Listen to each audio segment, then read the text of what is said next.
Ladies and gentlemen, welcome to the 2018 NorCal Hall of Fame ceremony. Please welcome at this time your host, Donovan Troy.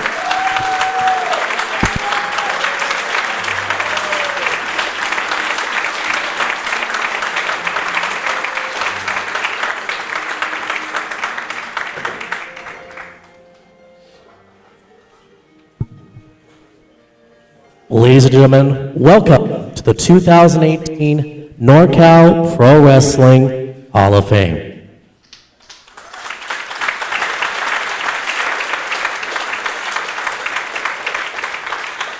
Tonight, we are going to be celebrating the career, the legacy of Virgil Flynn III.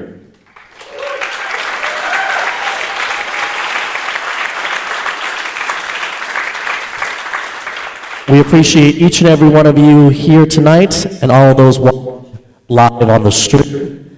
At this time, please welcome two members of the NorCal Pro Wrestling Hall of Fame Board of Directors, Bobby Hart and Rick Luxury.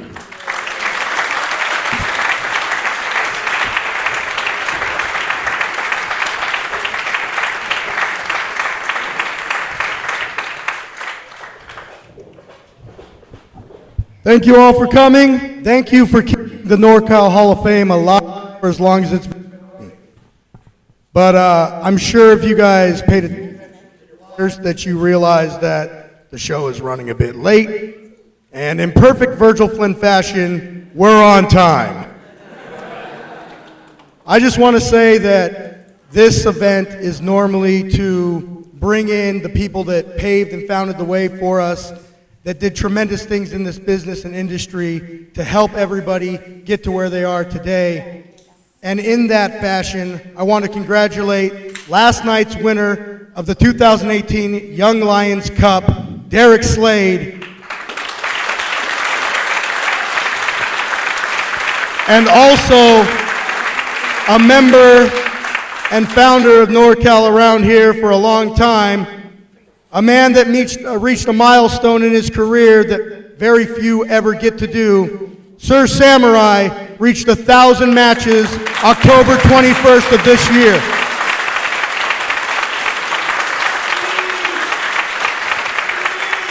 Now, tonight brings me back a long way to 2005 when I met a young man named Virgil Flynn at the SPW Training Academy at the old historical Colonial Theater in Sacramento. And I said, all right, well, I'm small. This guy's really small. Let's see how long he sticks around. And Virgil Flynn made sure that it was not the size of the dog in the fight, but the size of the fight and the dog that came through each and every time he walked out that curtain. He gave everyone who paid admission their money's worth, whether they liked him or not. So tonight, Virgil Flynn is a class of his own, the way he was everywhere he went in life. And tonight, we honor Virgil Flynn into the Hall of Fame. And this ceremony tonight is on his behalf this night.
to induct this beautiful, talented, and unique individual, the legend himself, the Angry Dragon, Mike Hayashi.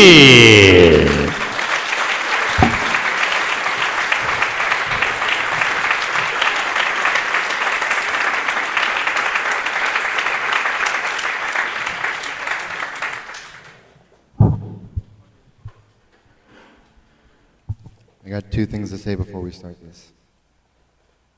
Hey, Virgil, my moonsault's still straighter. Oh, you wanted to know the other thing? Earmuffs. My nuts itch. I'm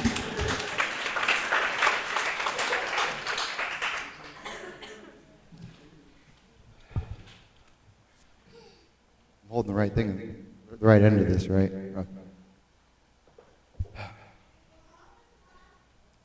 So I've basically known Virgil for roughly half my life, and I could probably stand up here for 2 hours until everybody's got to go to bed. Nobody wants that, so I'm going to try to consolidate a man's lifetime into a short speech.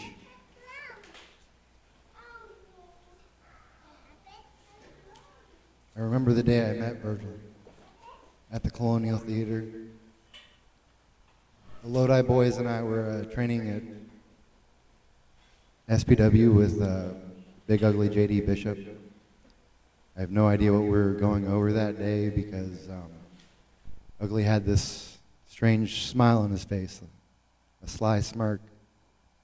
I had no idea what was coming next, but I knew it was something important.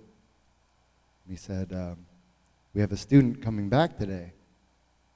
He left us for a while and went to TWF, went to Backyard. So we're going to see how long he lasts this time. And in came Virgil Flynn, you know, about a half hour late. We were already stretched out and bumps and rolls were already done. And here he comes strutting through. So I thought with arrogance and without class, but little did I know, and we'll get into that later. So we're going to go back to before I even met him. And I just recently heard a story from Ugly about the first go-around Virgil had with training. And, a few months into his training, he got down on his luck financially. He had his bike stolen, and you know, Ugly being a grown adult thinks your bike being stolen, you know, that's just a minor setback, but for a man just barely getting by, young man trying to make it on his own, you know, that was kind of a big deal. And once he got the explanation for why that was such a big deal, there was no food in the house, and he was going to have to quit training to try to get his financial life back in order. So, of course, being a good trainer, Ugly said, "No, get in the car, I'll give you a ride home." And he proceeded to take him to the store and buy him the essentials for what he needed, just, you know, milk, bread, whatever was necessary for that. And said goodbye to him, and probably as a trainer, now that I know how that feels, it probably for him was goodbye forever. I'll maybe see you again in passing when you tell me, yeah, I'm coming back to training someday. So knowing that now, I feel slightly ashamed of myself for how I perceived him when I first met him. So going back to the first day that I met him, he walked in straight from DC Metals, where he worked an 8-hour shift, like a dog in the heat, in sweat all day, in his blue overalls that I'm sure every professional wrestler that's in this building has seen him wear. And I don't have to tell you, if you've ever been to a recycling center, how he smelt. But dear God, it was noxious.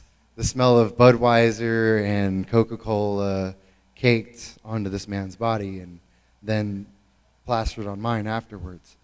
So, you know, that was something that I didn't didn't know growing up about him, but I should have kind of guessed that, he was doing his absolute best, and all I was doing was getting into a car after going to high school, so how dare I judge him? But so most people would probably think that we've had a beautiful friendship from the start. Well, that actually isn't the case. I think it was 2, maybe 3 weeks after Virgil started training with us. One of the Lodi boys, who will remain nameless, decided to play a little joke on Virgil and tell him that he had a booking. I think it was in Yuba or Chico. But there was a booking for him because we had Virgil's number, but he didn't have said friend's number. And it was going to be a great rib. We just learned about ribs in camp and going to shows. We thought we knew what we were doing until the day before the show when we realized. Did you call Virgil to tell him that was just a joke? Oh shoot, somebody should probably tell. And so Virgil had already taken the day off of work and all this, and so he didn't exactly like the Lodi boys for probably a good 2-3 months in training, which was also I'd like to add probably the best couple of months of training in my life, because he came to camp with a fire lit under his butt that I don't think I ever want to see again out of anybody.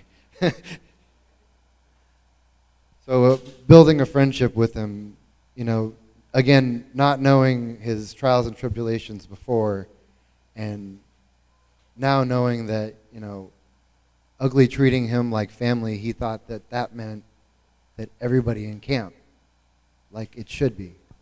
Everyone in your camp treats you like family. So again, I apologize for that. But we're here to talk about Virgil's great career, so let's get on to that part. The day we're supposed to go on a road trip, Bonsai Bruce Bukaki or Brian Wynn and I were waiting for Virgil to give us a call back when he was going to meet up with us, because he's already 15 minutes late. And 15 minutes after that, he says, yeah, I'll be there in 10. So, of course, we're on Virgil time.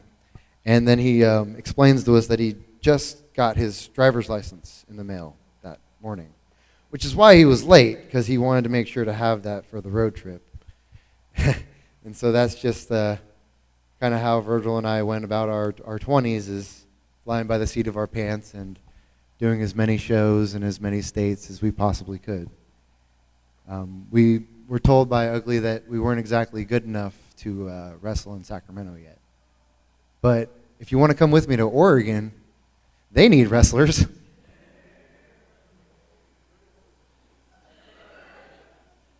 So true.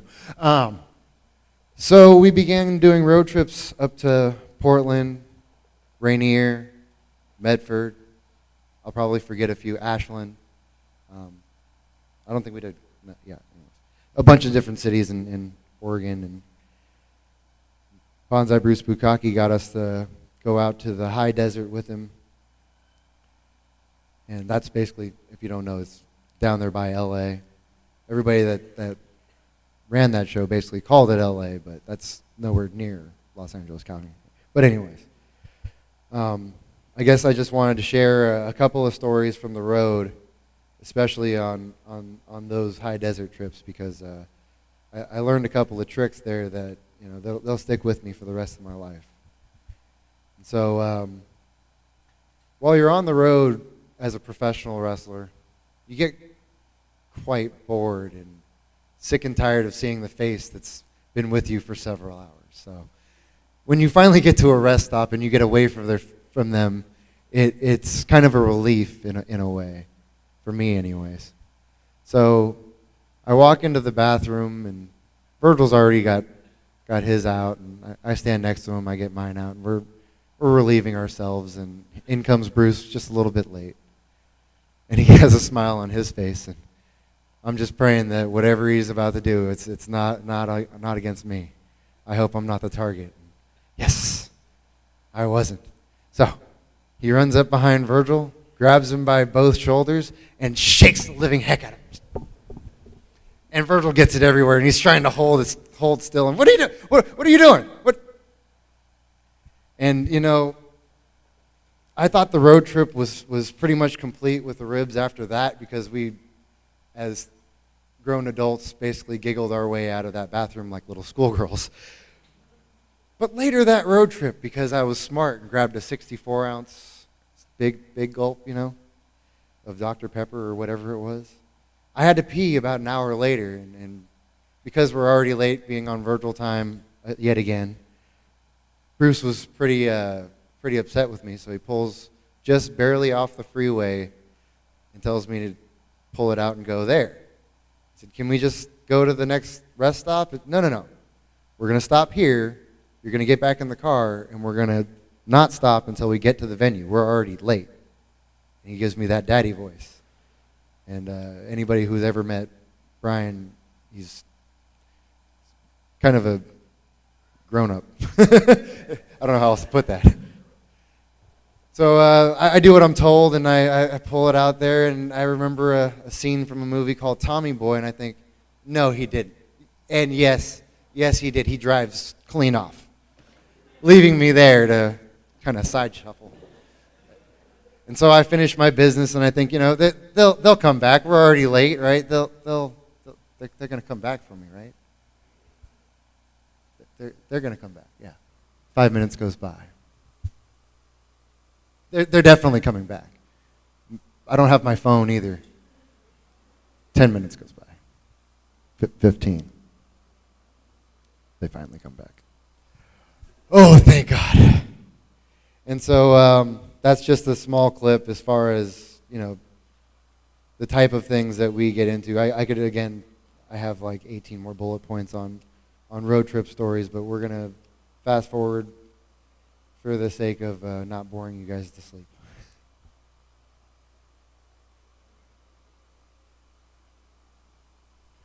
You know, Virgil is my friend. He taught me how to love people. And I don't just mean that in the way that you click a little button and hold it and slide over to the little heart emoji. I mean, truly, when you spoke to this man, if you've ever gotten to shake his hand and introduce yourself, instantly you felt his circle grow right around you. And I've never met anybody in my life that can exhibit that kind of kindness. And I can still not think of a way that we're going to get rid of some of the riffraff that he's brought in. Those snug? Oh. I'm just saying, Virgil has a lot of friends. I still have calls from people that I barely remember. I'm just like, I've met you. Oh, you're Virgil's friend. All right, yeah, I'll come hang out with you. All right, I'll see you when I'm free. Yeah, I'll see you at a show. Jesus.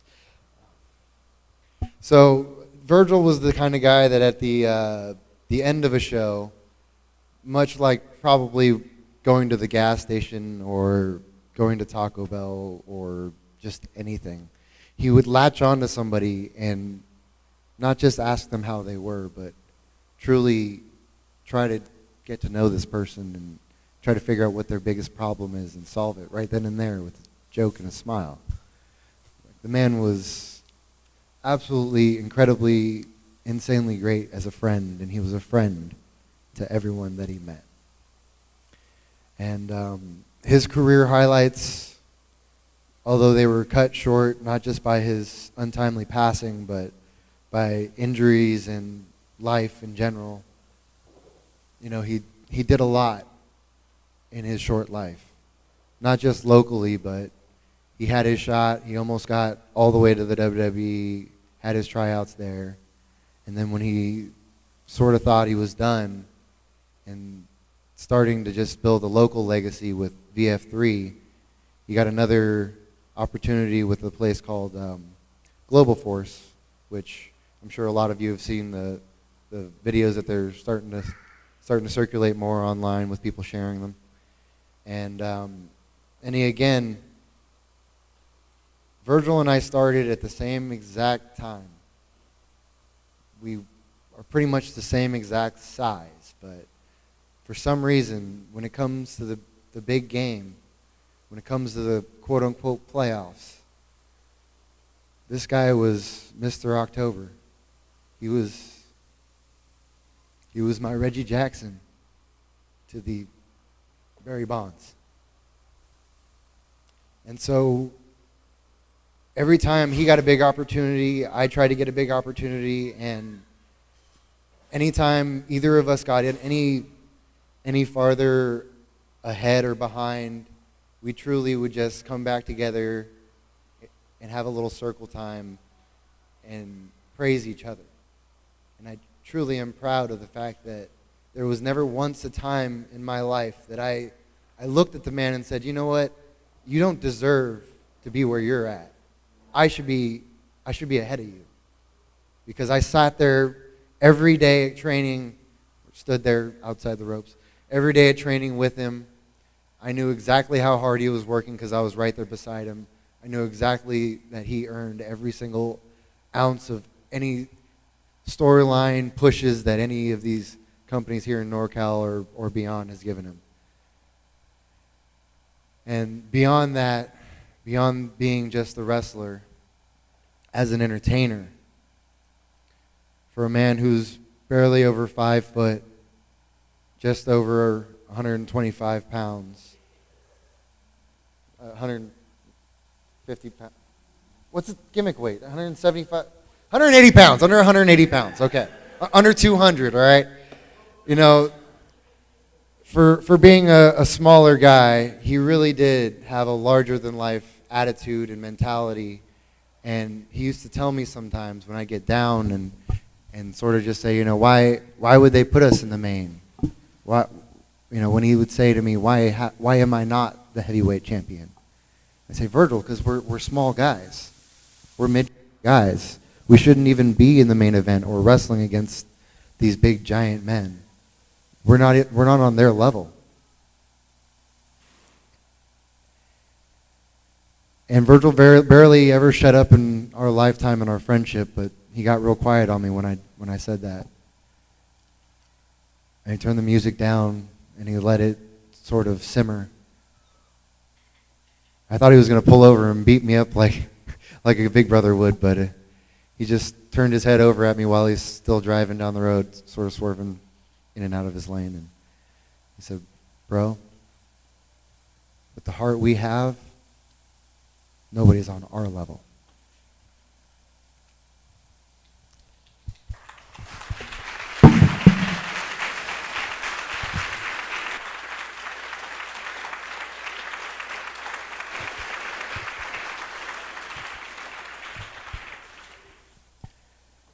And so the effect of Virgil Flynn on my life has not just been in the ring and as a friend and as a father and a role model for myself, my son, his daughter.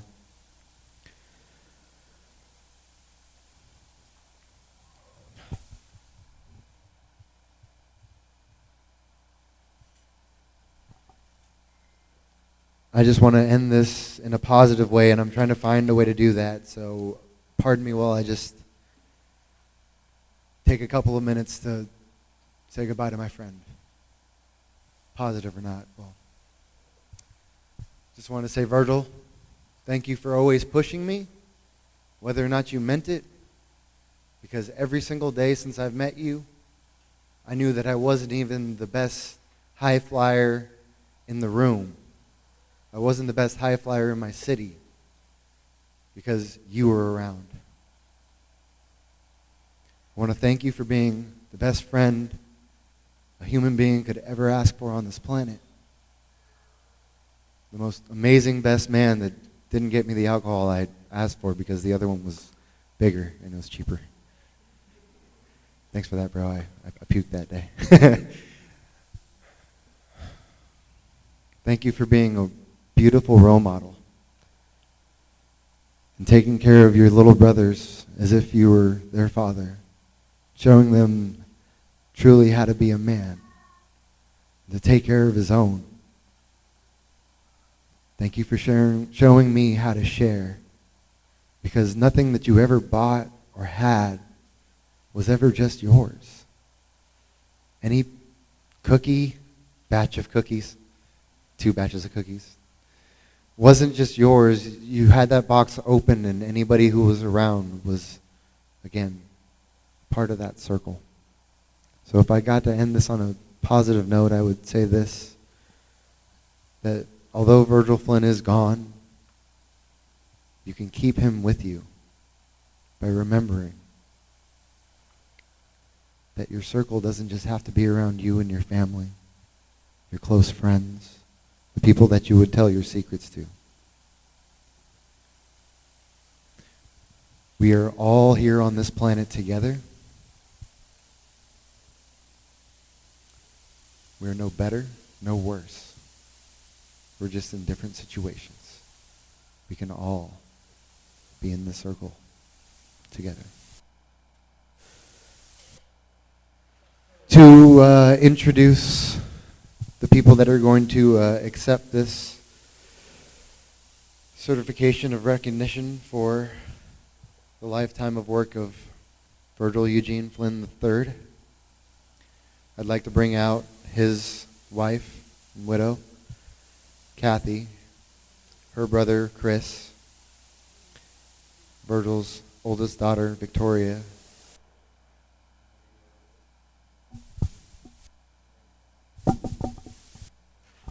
and baby Virgil IV. Please come out.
Good evening, ladies and gentlemen. First of all,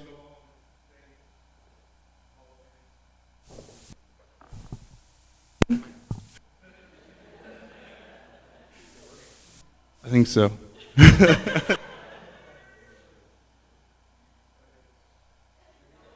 Maybe? There we go. Hi, Mike. Yep. I'd like to thank the Hall of Fame for inducting Virgil into a class of his own. I was asked last night by my sister to say something on her behalf, and I don't know what to say following Mike. It's so much heart in that story and his words that I can only tell you a little bit from my experience. I met Virgil about 13 years ago, and I had no idea about wrestling. I didn't know who Virgil was. Get to know him, time goes by. Victoria comes, and I knew in some manner this guy is going to be around for a very long time. When they got married, my sister asked me to give her away in lieu of our father, which was such a great honor. Years go by, I learned more about Virgil and his wrestling, and I asked him one day, I said, Virgil, why do you go by your name? Why don't you have a character? Why don't you have, a persona? And he said, because I want to show the world me. I don't want to be behind a mask or a story. I am Virgil Flynn III, and they're going to like me, love me, or not. And that's how he wrestled. That's how he lived his life, as Mike well told, and as my sister, my niece, and my nephew have seen throughout their years. And then when my sister told me years ago that they were going to make their own wrestling company, I was like, really? How do you do that? That's a good question. Good question, but I'm still trying to figure that out. He said, please help me if you didn't hear that last part. He said he knew folks from Gold Rush. He's known folks from many other companies. And I said, well, okay, that's awesome. What are you going to call it?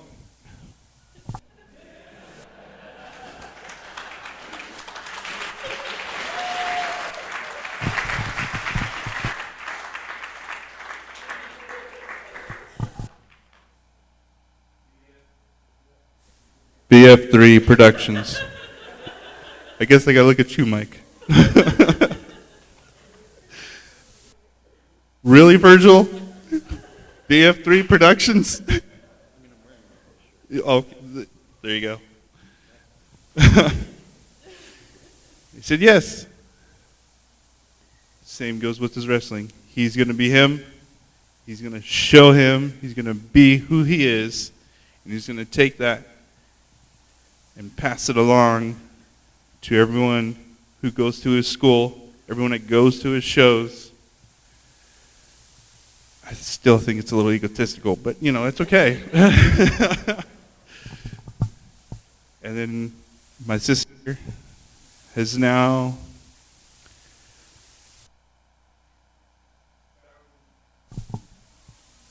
found the strength to somehow carry on with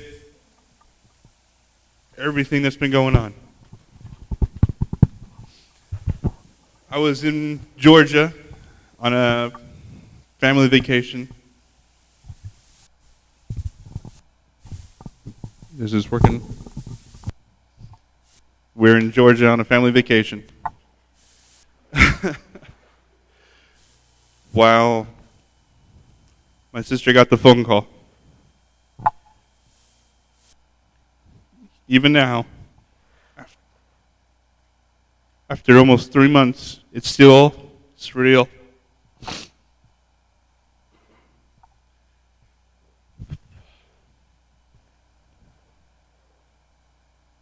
But I know with Victoria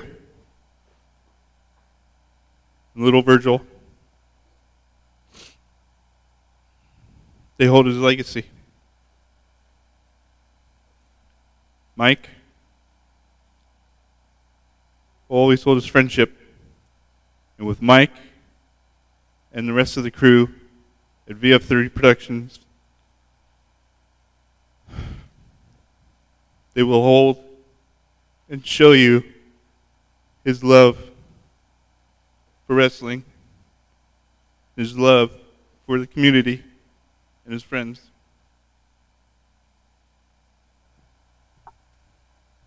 As Mike just said, his love for life.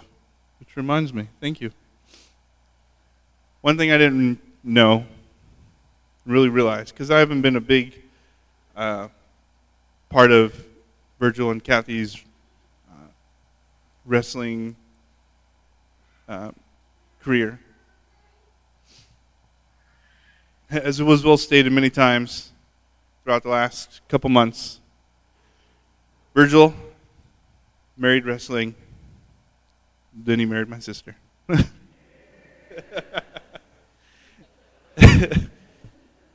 She's accepted it, so it's okay, you know? Victoria, would you like to say anything? Virgil, you want to say hi? Hi.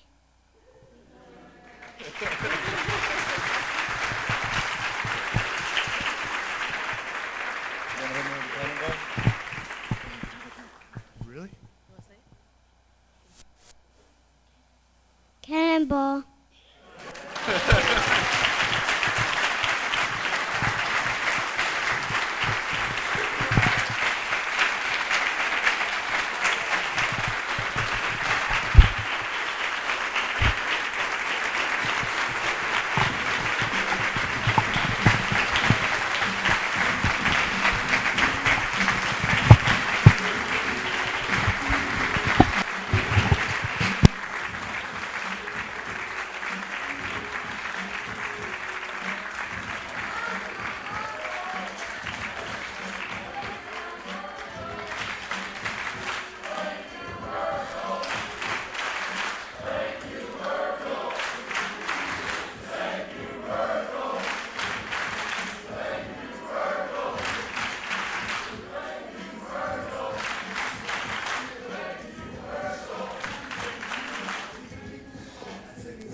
Wrestling fans, before we get to the wrestling portion of tonight's Hall of Fame, we have two very special matches from Gold Rush Pro Wrestling and Best of the West.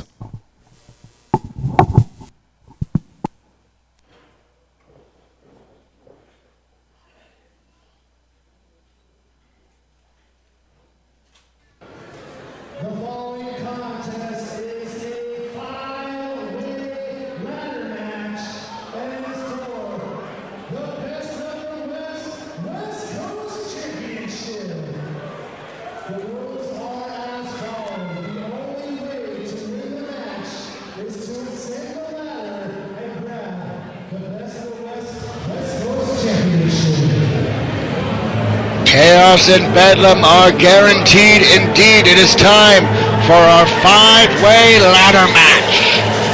This is going to be the show stealer here, AGB. I'm calling it now. 5 of the best competitors of Best of the West today, all vying for that West Coast Championship. We start out here with our champion,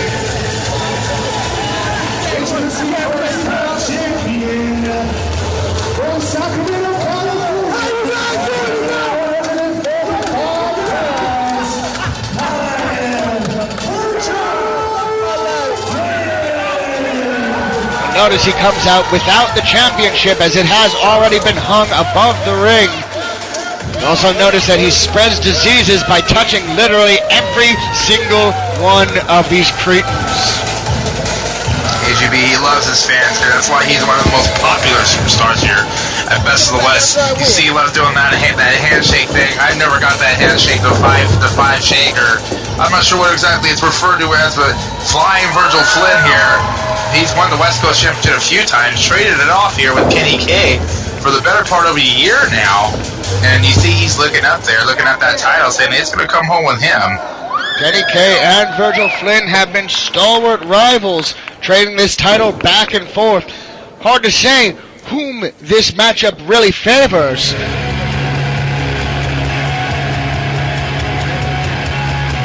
Introducing the second competitor from Merced, California, weighing at 210 pounds,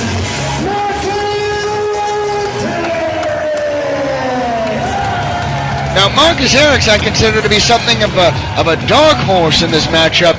Ladder matches usually do not favor more brawling powerhouse-style wrestlers like himself. However, in the right circumstances, he can do a lot of damage with a ladder in his hands.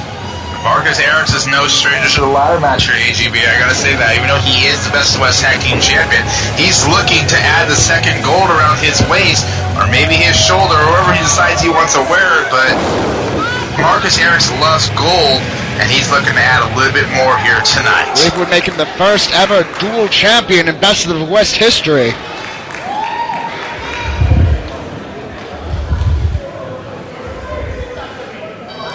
And who will be the third competitor here?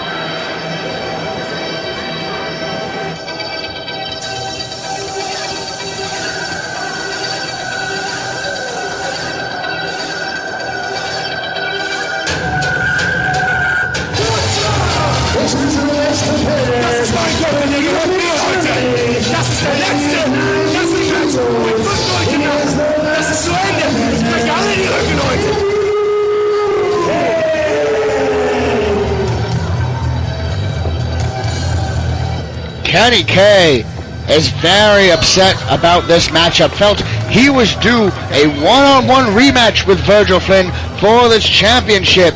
But nevertheless, he is here. He is ready to compete. And he is ready to break spines, break backs, break everything in order to get that championship back. Kenny K here, I gotta say, I love the music first and foremost. You're very catchy. But Kenny K, the man from Deutschland, he is a guy that every time he comes into the ring, doesn't matter if it's here or Best of the West or anywhere in the world, it seems like this guy comes to impress, and he does it each and every time.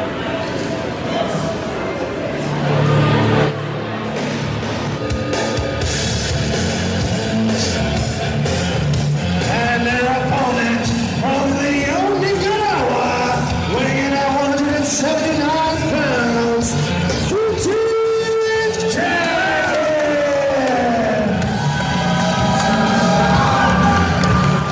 Vintage Dragon, I have some experience with high-flying, risk-taking competitor from Southern California, veteran luchador.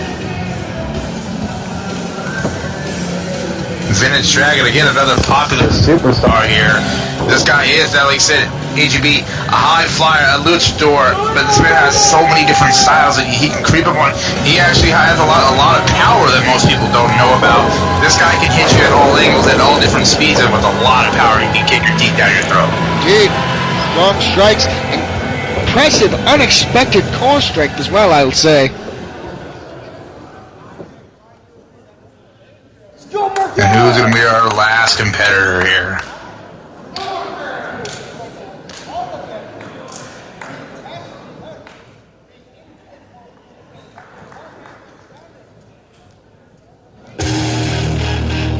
And introducing the final competitor from your mama's bedroom, weighing in at 196 pounds, he is your boy,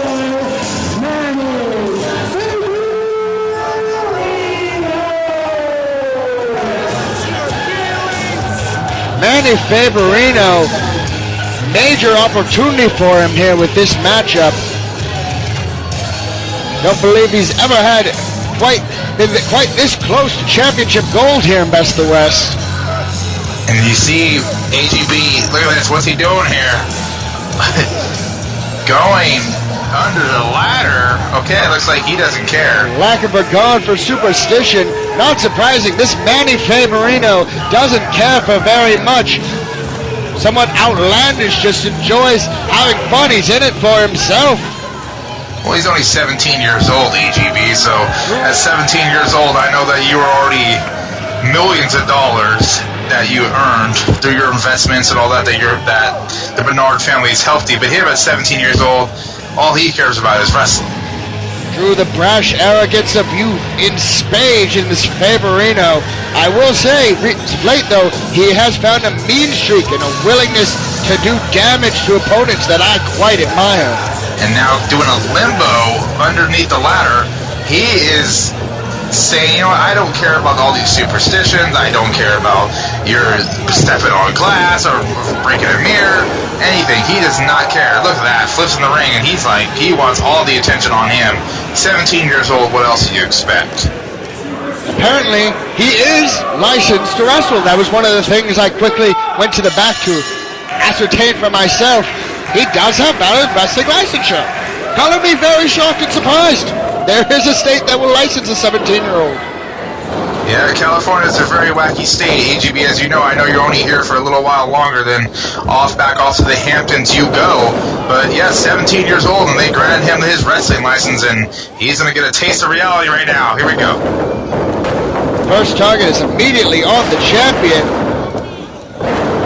And Favorino with a super kick to the back of Marcus Eric's head. We've got some chaos from the very outset. They're getting cocky. Look at this. Oh, here we go. Favorino and Drag exchanging punches here. But this just buys Virgil Flynn a little time to set up. That's why they call him Flying Virgil Flynn. Virgil now, only man up in the ring here. Might be going for an opportunity. No, look, it looks like he's going to be fighting a little bit. He wants a brawl. Speaking of brawling, there's some brawling on the outside between Marcus Erics and Kenny K. Shots fired all over this arena as Kenny K is the first to eat a ladder. Oh, look at them. They've been in the corner there. Look at this. 2, 3, 4, 5, 6, 7, 8, 9, 10. Oh, he's going for one more. Did he do it? We're not too sure here. Look at this. He's going to snap him out. It's fast and furious here. You'll have to apologize. You have to forgive us if we might miss a call or two amongst all the chaos of 5 bodies fighting with ladders in the ring for the championship title. TAGB, we're going to do the best that we can here to call this action here at year 2. There's multiple referees around ringside. What is he doing here? Look at this. Flynn's got Favorino tied up with his boot inside his shirt. I don't know if he can get out of this hold. And Favorino doesn't even realize, he doesn't know if he's being held up or he's actually caught in his shirt, but he won't stop moving around here. Referee ODB trying to tell him, hey, stay still, let me help you. Referee Steven Landis outside at ringside, and I believe there is another referee somewhere around the ring, if I'm not mistaken. Referee Sparky Ballard is out here at the periphery as well. Multiple referees to make sure that the most important moment when that championship is reached is not missed. But now we have several bodies on the outside and one 17-year-old on the inside. We've got a flying minor. Oh, 17 years old, doesn't know how to drive, but knows how to fly here. You didn't know how to drive at 17, Hastings? I knew how to drive at 17, AGB, but this kid's only 17. His whole life is professional wrestling. He eats, breathes, sleeps wrestling. That's why he had to have a tutor in Uncle Chaz Herrera. That's why he was fed in some classes. So maybe he does know how to drive. I have no idea. But he definitely knows how to fly.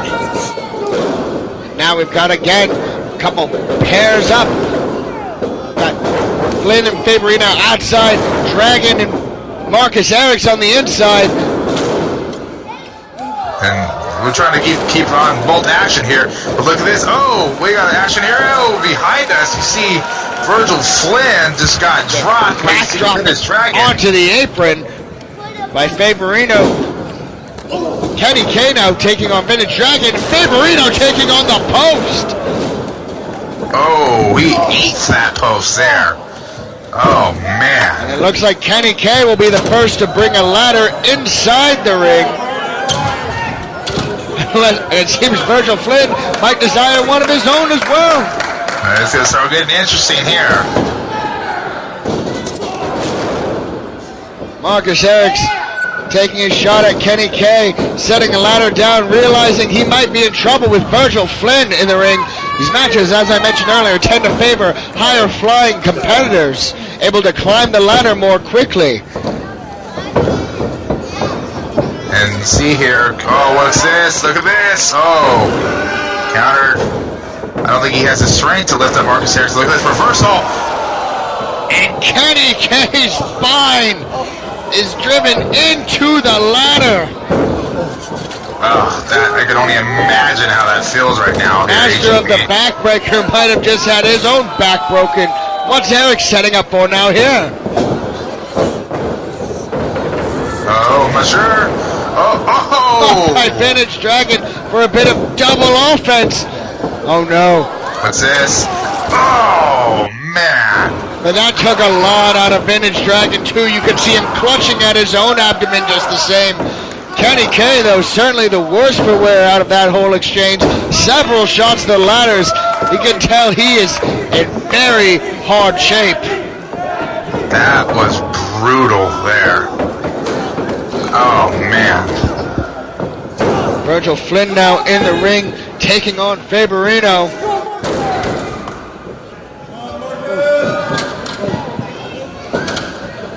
What's he planning for that ladder? You can't climb it like that, Flynn.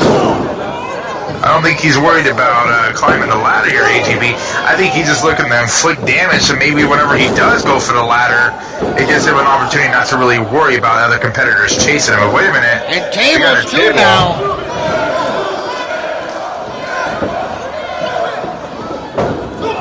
And Kenny K looking to pick up the ladder. Drops it right back down now. Virgil Flynn on everybody. Flynn from doing what he was planning to do. There's animosity between these two is incredible. Super kick to Eric's Forbidden Dragon. This action is chaotic here. Oh, look at that.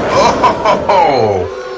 And now Virgil Flynn turns Manny Faberino inside out with that German. She's setting him up for here. I'm not sure what he's doing here. Oh, drops it right on the back of his head. Oh, no. And a Boston crab inside the ladder, further driving those rungs into the body of Manny Faberino. And Kenny K grabs a chin lock too. Agony upon agony upon agony. The series of holds and a thumb to the eye.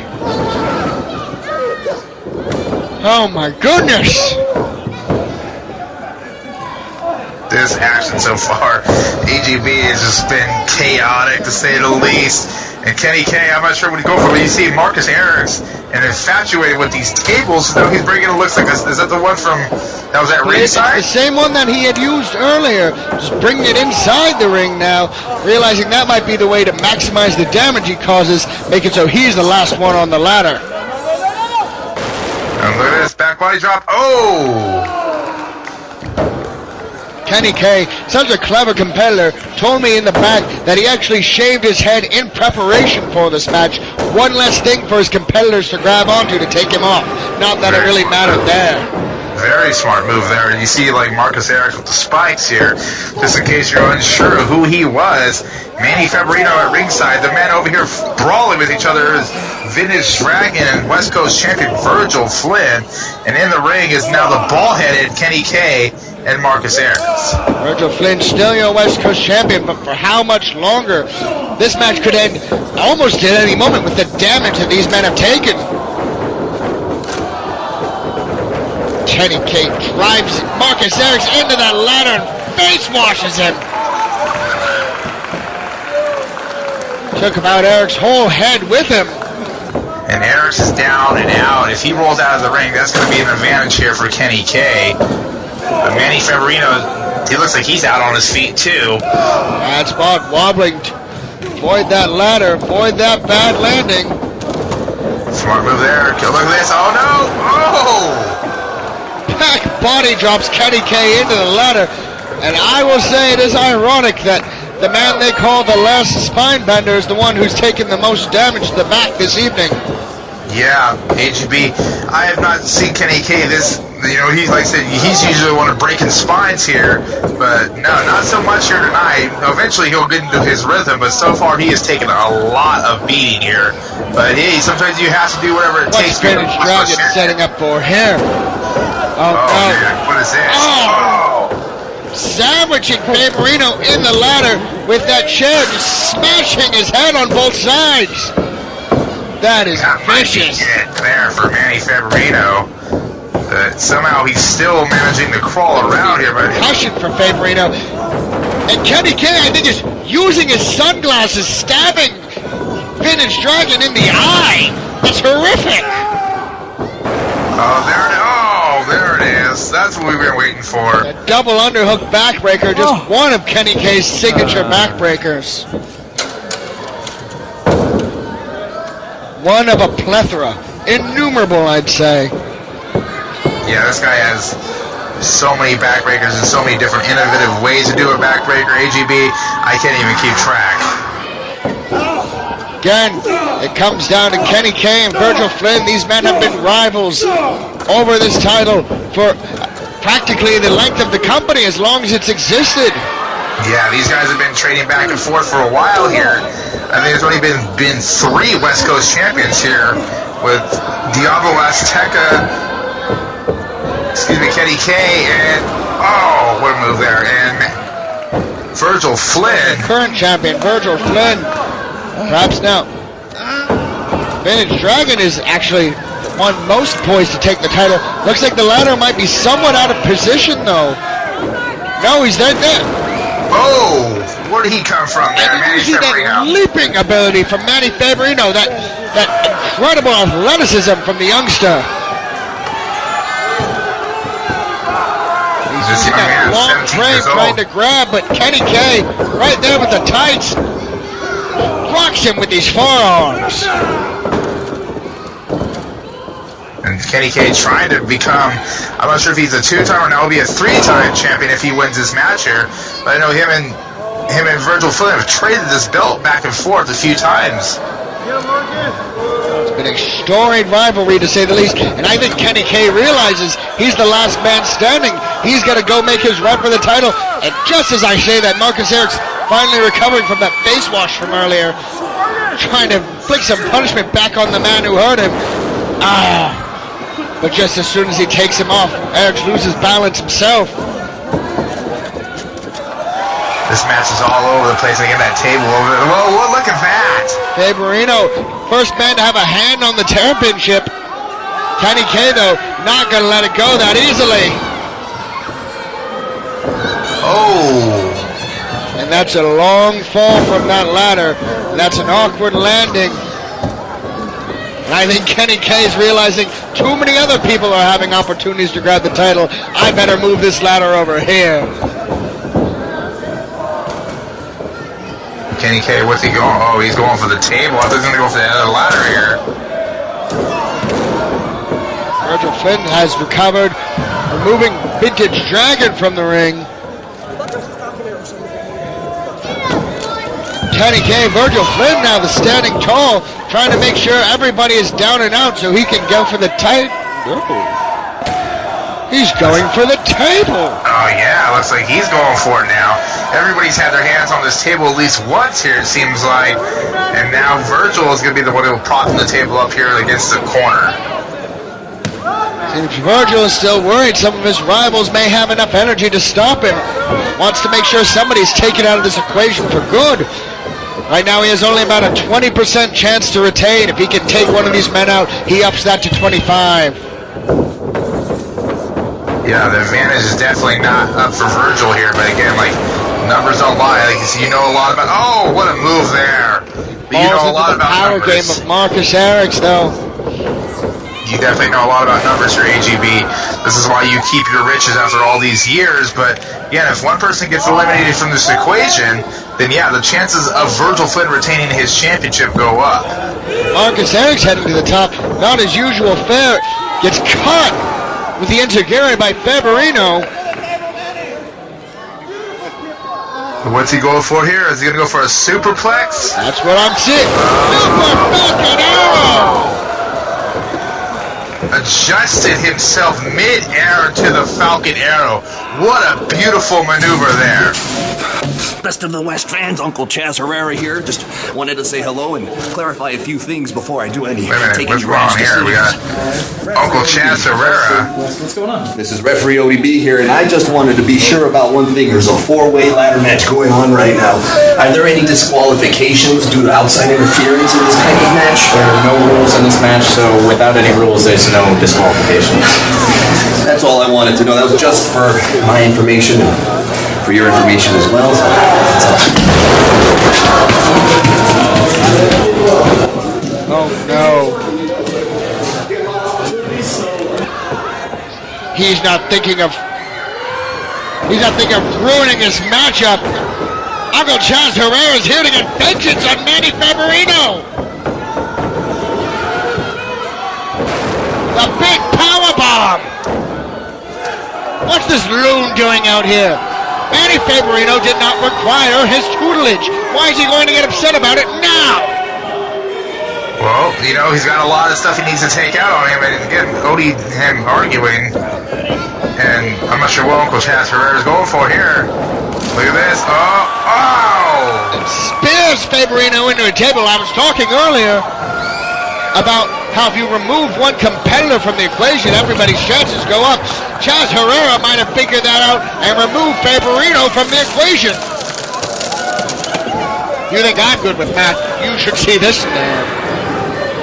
Yeah, Uncle Chaz Herrera is definitely one of his strong suit is math, as you pointed out. But now this has went from basically an opportunity for Manny Favorino, and it looks like he's completely out of it now. Now it's Vintage Dragon and Kenny K in the ring here, pushing him with this ladder. Look at this, BC. Look there, Virgil. Oh, ouch. Driving Vintage Dragon sandwiched between the buckle and the ladder. Now Kenny K can just lay some shots in if Marcus Harris doesn't slam his back before. What's he going? Oh, look at that. Wow. Crawled up the ladder, turned back around, and landed right on Marcus Harris. Incredible balance from Kenny K. My goodness. Now Kenny K realizing Virgil Flynn, his rival, is the most aware of the situation, bringing in that table, and Kenny K wants to dictate where that table goes. Smart move there. Trying to eliminate another person out of this match. But oh, look at the champion right behind him. Bodies are just strewn everywhere. Bodies, and broken tables, and bent ladders. All to see who will be your West Coast champion. Look at this, popping a ladder up in the corner. There's a table in the other corner. This match is still chaotic despite it missing one person. And it's dragging up, over. Oh! Springboard into gear, it looked like. Kicked to Virgil Flynn's dome. And now Vintage Dragon is alone in the middle of the ring, ready to climb that ladder.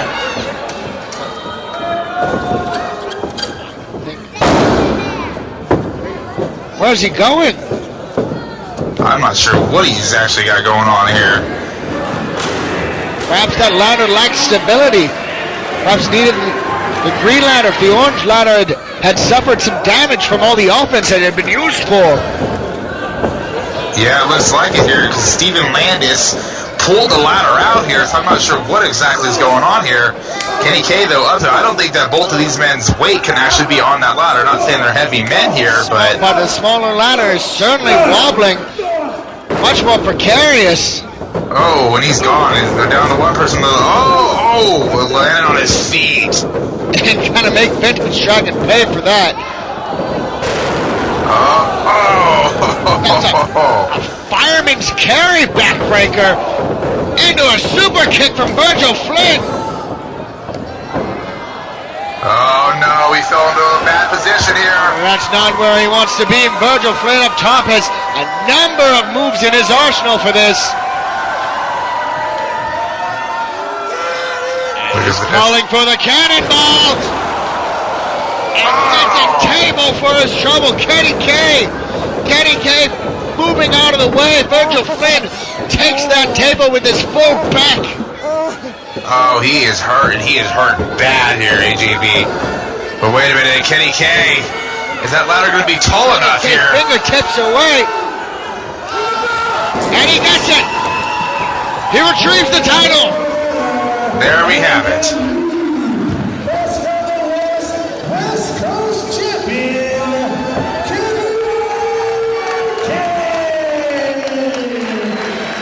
Kenny K is your new West Coast champion.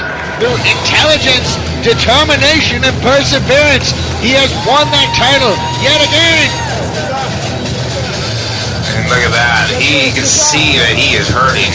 You can see his, look at this, look at his back though, AGB. He's hurting. Everyone's hurting. I'm hurting after this matchup. Yeah, you can see the pain in his face, but also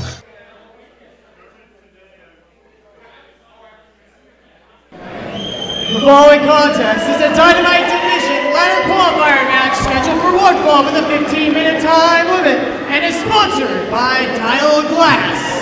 Introducing first.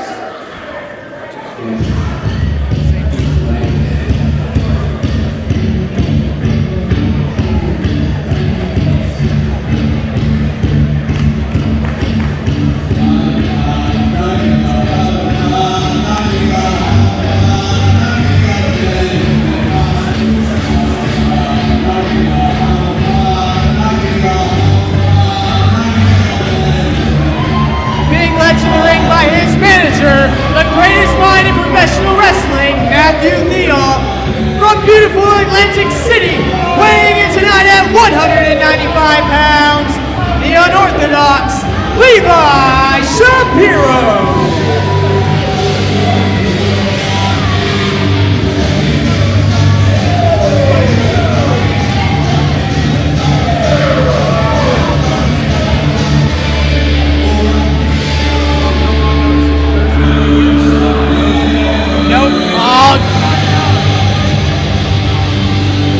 Take a look in the ring. KG Kevin Gill here at ringside, joined of course now on commentary by Tough Enough's AJ Kirsch. You also might know him, he's alter ego from Hood Slam, but right now AJ, we're looking, I know this hasn't been a good night for you, but right now we're taking a look at his opponents.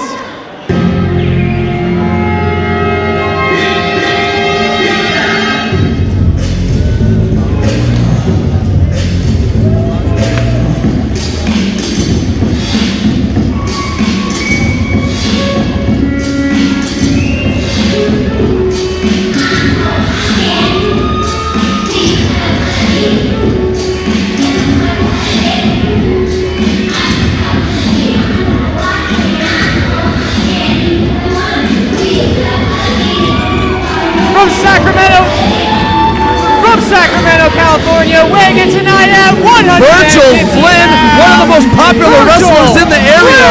Reach for the gold too. He's on his way to the ring right now to take on the very iconic Levi Shapiro.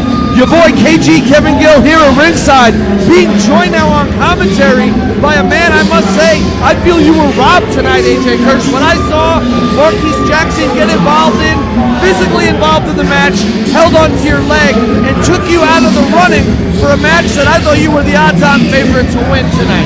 KG, I'm going to be honest, I'm not going to sugarcoat it. I am plenty PO'd right now. I am not happy. I am livid. But you know what? It would be a disservice to the athletes in the ring to divert the attention to what happened earlier tonight. I'm going to do these two men justice. I'm going to call this match to the best of my ability as a sports journalist. But yes, you're right. I was robbed, and I'm not happy about it.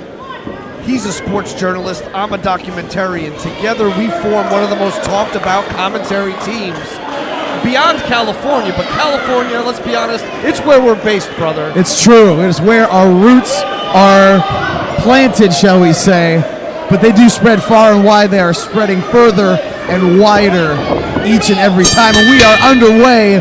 Levi Shapiro against one of the most athletic, dynamic, resilient performers in not only all of NorCal, but in all of wrestling, Virgil Flynn III. You know, when I look around the locker room of Gold Rush, I see guys like JR Kratos that they have just star written right on them. But what's awesome is Virgil has the same it factor. Totally different physical form. Look at that! Whoa! Totally different physical form. But his intensity, his quickness, his fluidity. Virgil Flynn is an athlete like no other. But again, the strangely charismatic, and even though I don't like him, that Levi Shapiro, he's kayfabe. Well, he's like, let's take a page out of Dick Byers' book. He kayfabes on the photo. On the photos, he is a kayfabe, and he is old school as old school gets. But right now, he's using his leverage and his power.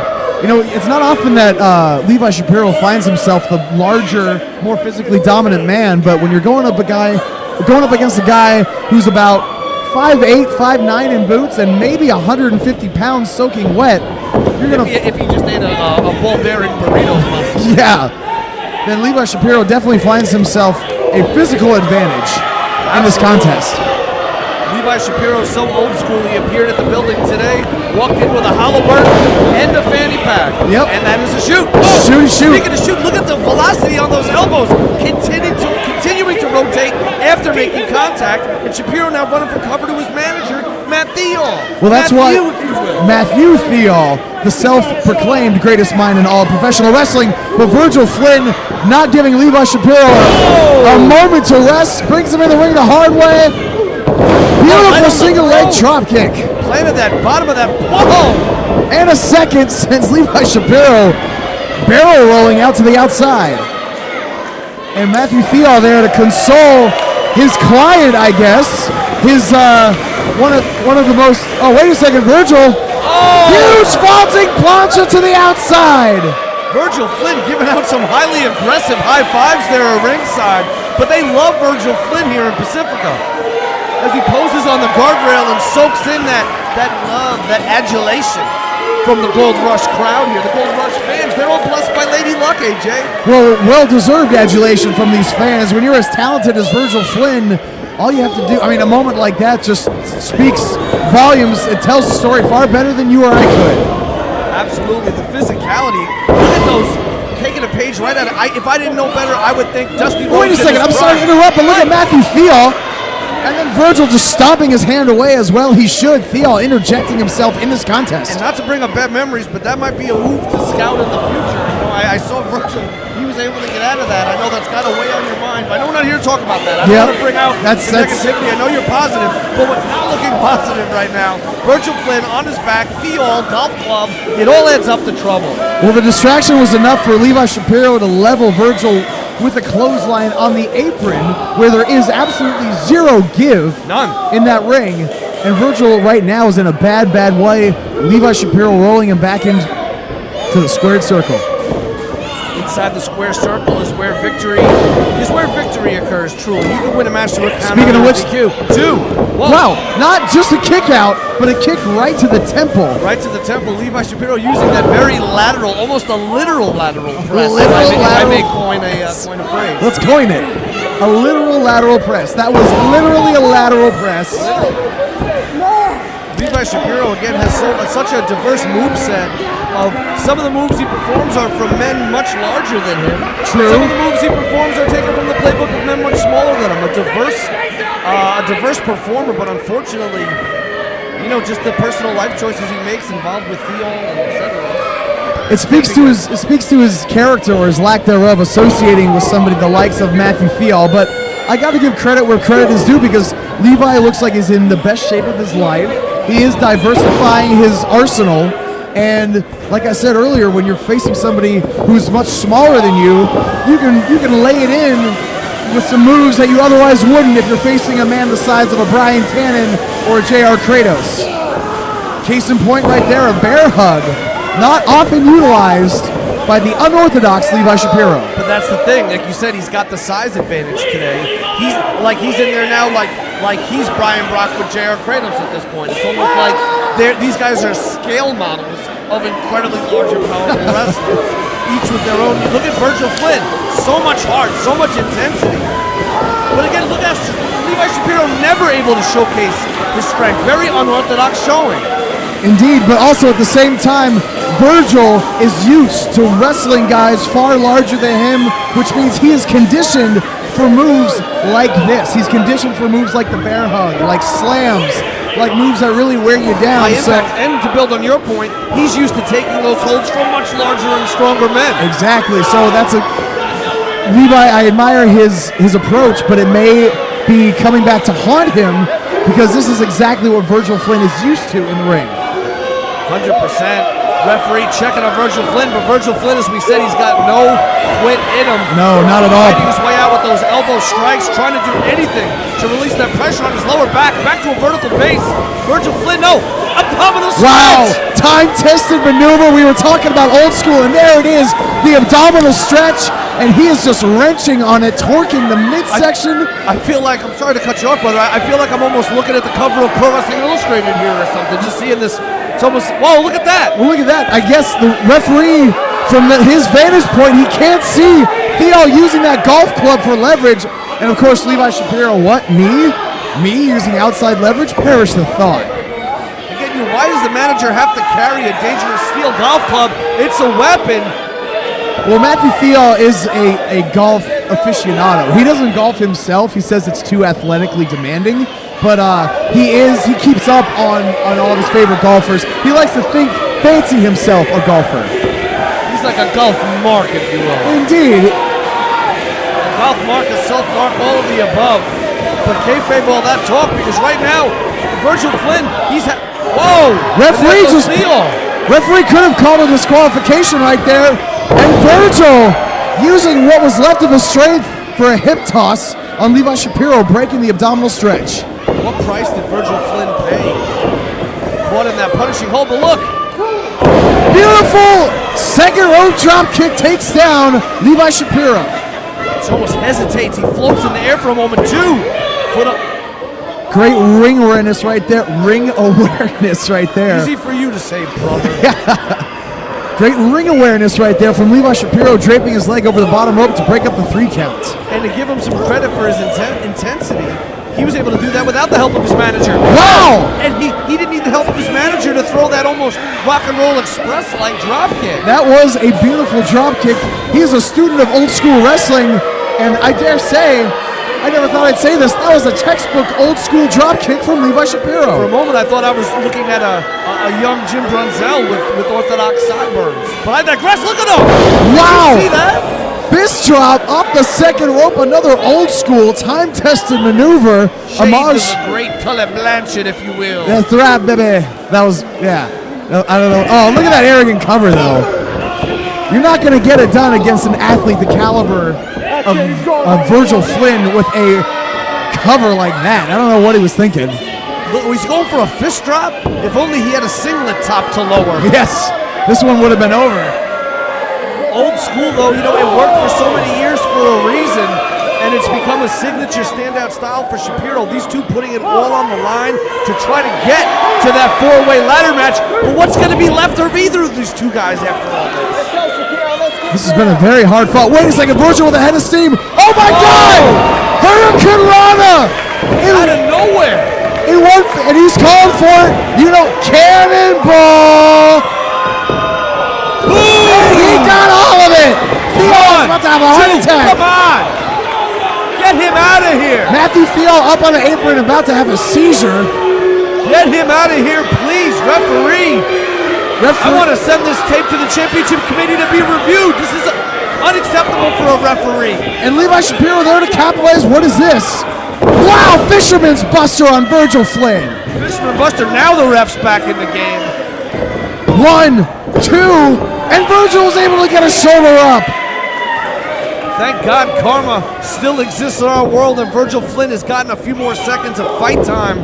But he's not silly, he's not stupid, he may be concussed.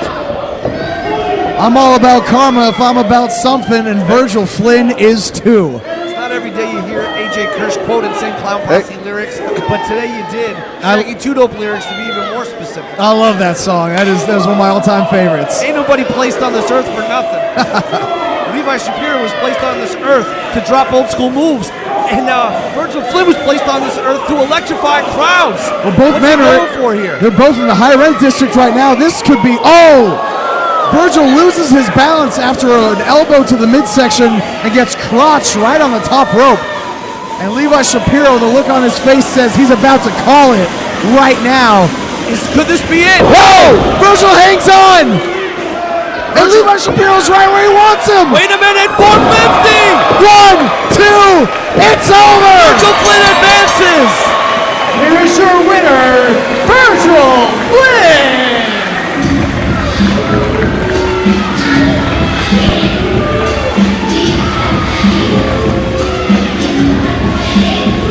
Yeah, they're backstage.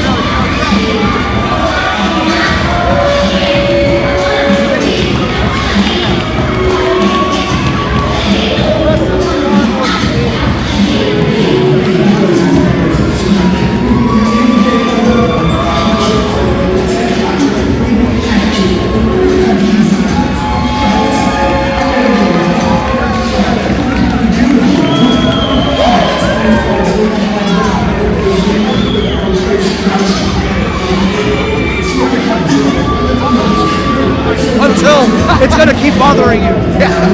Until. I want to be complaining about it further.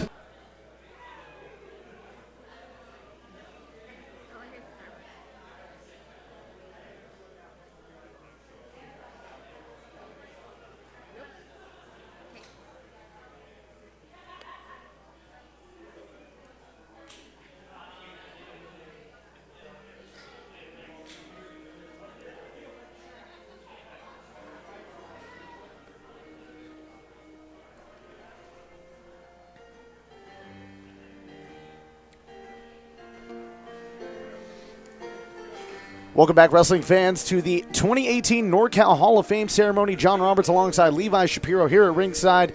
What a beautiful induction ceremony, Levi, for the late, great Virgil Flynn III. Beautiful words from Mike Hayashi and from the family of Virgil Flynn III. Indeed, indeed. What a great way to bring in a great honor for a great man. Absolutely. And now we are moving on to the wrestling portion of our program. We've got some great matches scheduled for you here tonight. Let's send it down to the ring. Ladies and gentlemen, welcome back to the 2018 NorCal Pro Wrestling Hall of Fame. And this is our wrestling portion of tonight's show. I'm the voice, Donovan Troy. And I'm Josh Medeiros. And tonight we have an amazing wrestling event stated for all of you, including the SPW Heavyweight Championship is on the line as the Flying Lion, Marcus Lewis, defends the title against the Force of Nature, Drake Frost. That's right. And we're also going to be able to see the Pro Wrestling Bushido Television Championship defended here tonight as champion Ezra, in all caps, takes on challenger Daniel Torch. And also the East Bay Pro Wrestling Tag Team titles are on the line as the champions, Cat Nasty, defend the titles against the former champions, Bite Club. And we're also going to see Julio Pedrosa take on Jerry Gigolo to determine the new #1 contender for the Wrestling for Charity Heavyweight Championship. Wrestling fans, how about we start tonight's show with the annual Roland Alexander California Cup Memorial Battle Royal. Pacifica, are you ready? Ladies and gentlemen, the following contest is the 2018 Roland Alexander California Cup Memorial Battle Royal. The rules of this match are as follows. All participants will enter the ring. Elimination occurs when a participant is thrown over the top rope and both feet touch the floor. The last man or woman standing will be declared the 2018 Roland Alexander California Cup Memorial Battle Royal winner. Your referees for this contest, referees Steven Chavez and Sparky Ballard. At this time, please welcome the participants.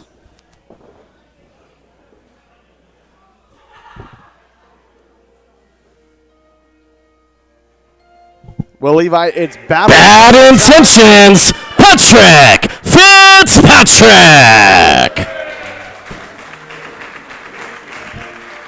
Sanders. Being accompanied by his manager, Mr. Goldmuller, Inky.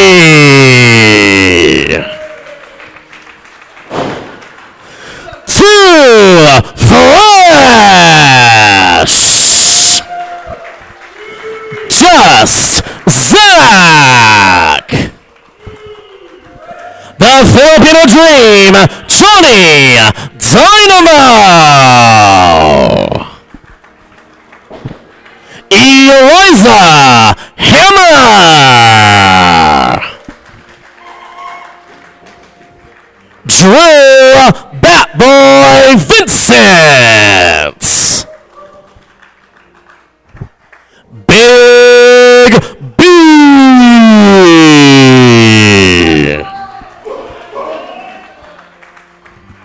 Joey Gonzo.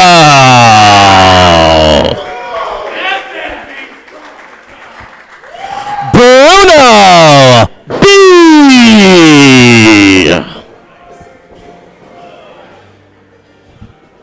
Here's Baby Powder Craig Williams.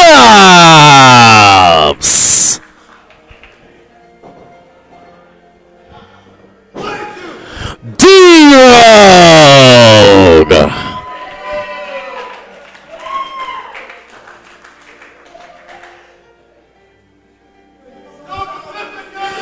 Alpha Zo.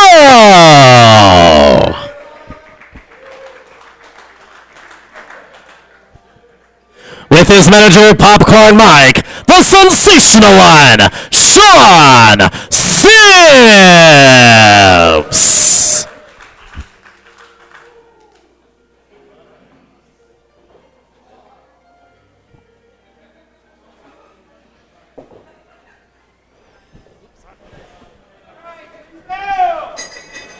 And the annual Roland Alexander Memorial Cup Battle Royal officially underway. Levi Shapiro, I do declare that you won this event last year. What can I say? You know, the 21st century old school is the style of the future.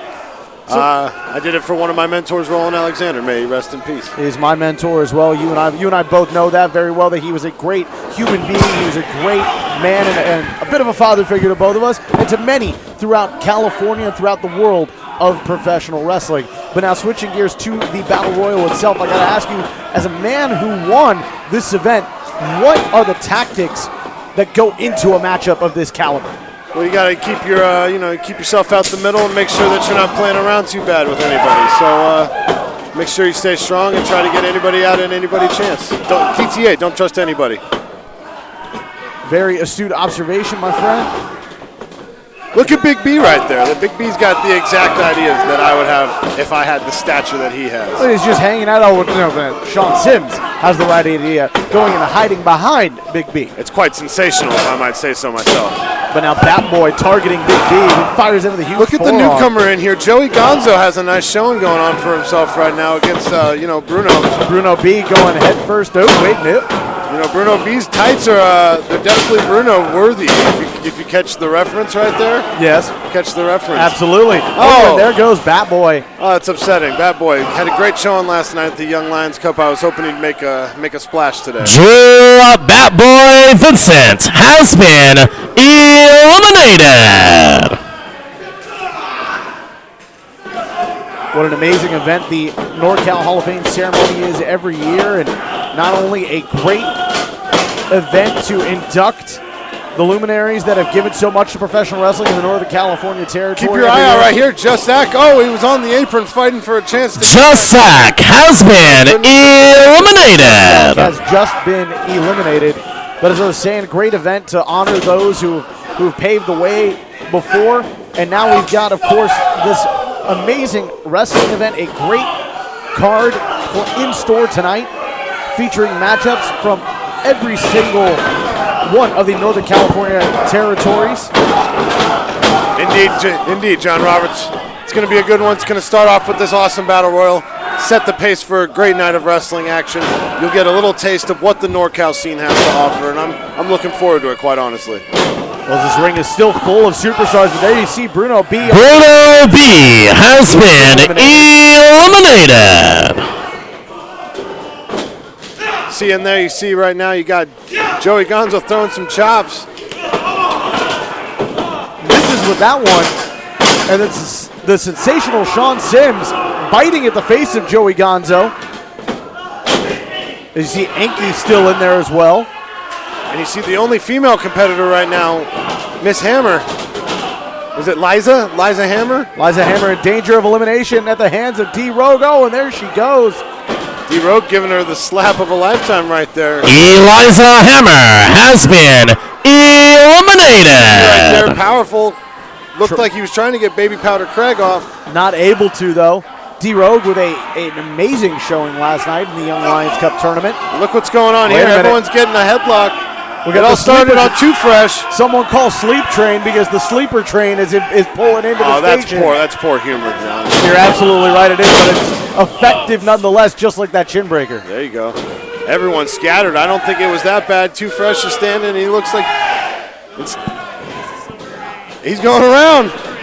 He's giving everybody a taste. Too Fresh. He's stomping a mud hole every single where that he can. Oh, goodbye, Johnny Dynamo. The Filipino Dream rocked there. You see him stumble around on spaghetti legs. You know, if I was Too Fresh, I would have tried to eliminate Big B right there. He seems like he had an upper hand, and now Big B's coming back like he's going to give him a hell of a time. Big B standing tall right now.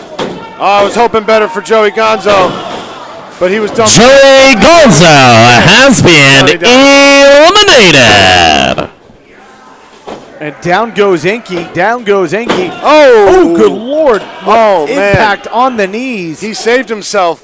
You know, I've learned this from experience, John Roberts. I've done that exact move right there, trying to stay in the battle royal, and it wasn't worth it. I received several stitches on my shin, and Sanders has been eliminated. Anyway, chalk it up, take the learning lesson, and get around.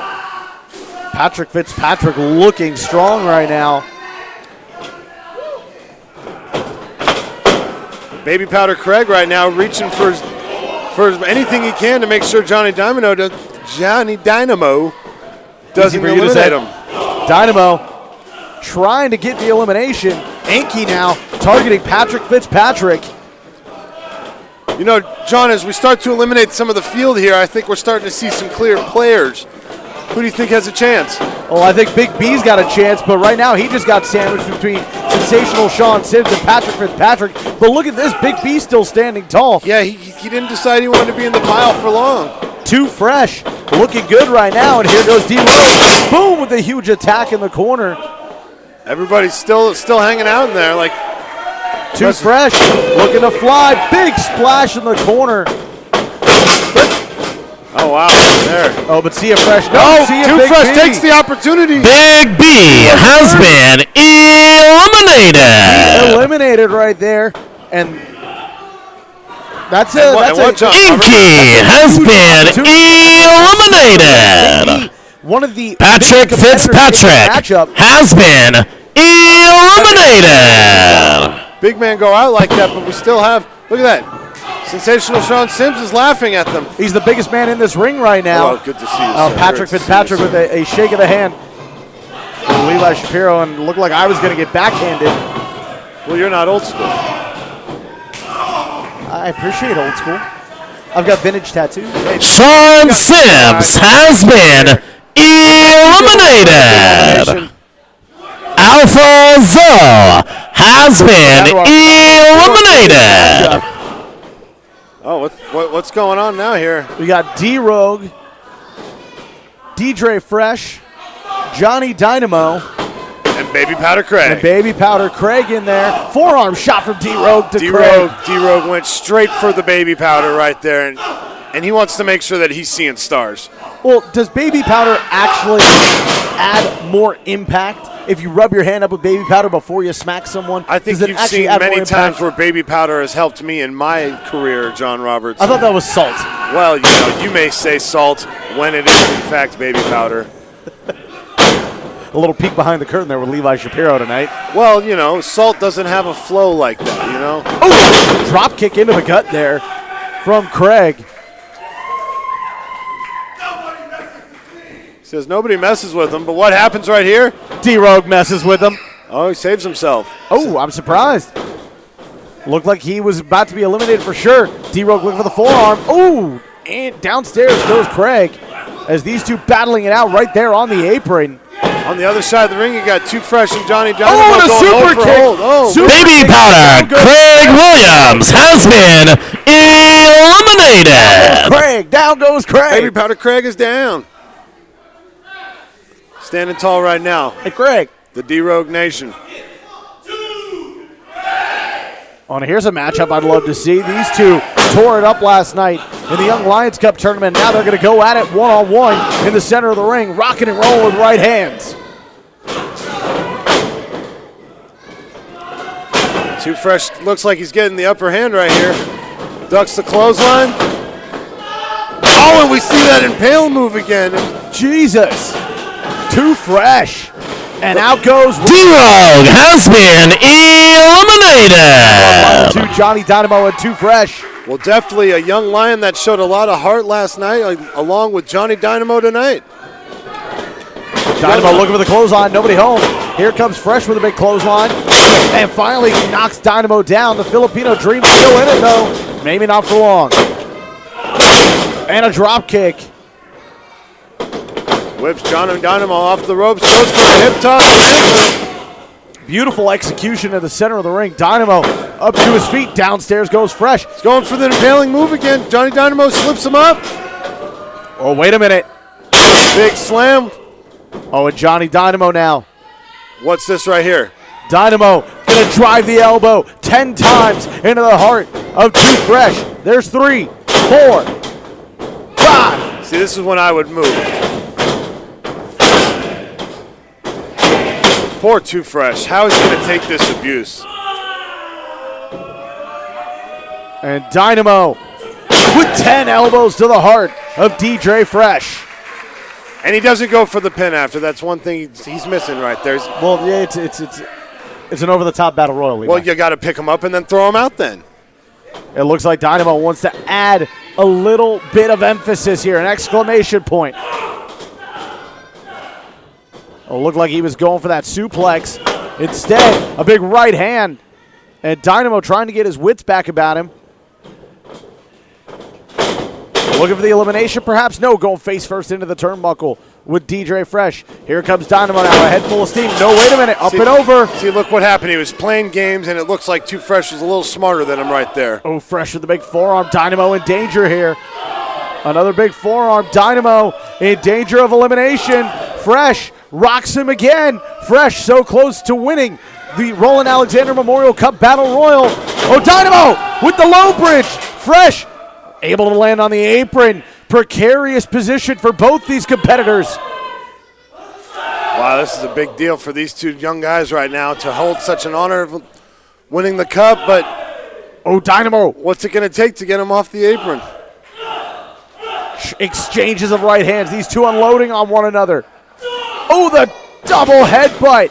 And both men, and Fresh falls first. Look at that. Dynamo grabbing the bottom rope. Smart man. Well, ladies and gentlemen, your winner of the Roland Alexander California Cup Memorial Battle Royal, the Filipino Dream, Johnny Dynamo.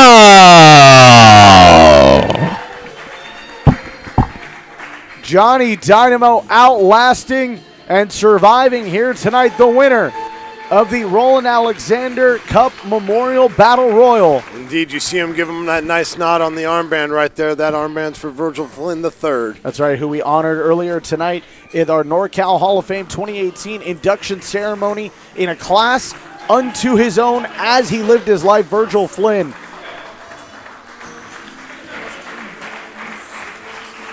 But in this matchup, Johnny Dynamo victorious, and Levi, so much action still to come here tonight. Of course, we're going to see representatives from Pro Wrestling Bushido, Supreme Pro Wrestling, Gold Rush Pro Wrestling. So many great Northern California promotions going to be on display here tonight. And let's keep the action rolling. Let's send it down to the ring to Donovan Troy for the introductions of our next contest. Ladies and gentlemen, the following contest is two men showcasing their love for Virgil Flynn in the Nugs Challenge. Your referee for this contest, Sparky Bauer. John Roberts, this is about to be a showing of pure exhibition right now. This promises to be a slugfest as you see Nuggs, Coach Nuggs arriving here tonight. Making his way to the ring first in a very slim and trim 264 pounds. He is Coach Nuggs. John Robert, look at the physical specimen that is Coach Joey Nuggs right there. You know what I'm saying? He's going to do something. Looks like he's got some words real quick. I'm going to let him speak. Tell these people, all 57 of them. Well, Coach Joey Nuggs with some words for Donovan Troy. And they don't know who the guy I'm fighting is. Can't quite make out what he's saying, but it must be important. He's probably talking about how he's got the best work rate in the building right now, how he's a body guy, and he knows what he's going to do to show his love for Virgil Flynn. Coach Nuggs would like me to inform each and every one of you that you may not know who he is. You may not know his opponent, but at the end of this match, you will, because he's representing a higher power for Virgil Flynn here at Virgil Flynn Day. That's right, John Roberts.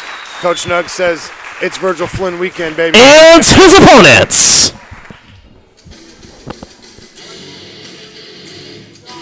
Oh my! What an opponent has answered the call. Weighing in at 255 gallons of venom. He is the Super Beast.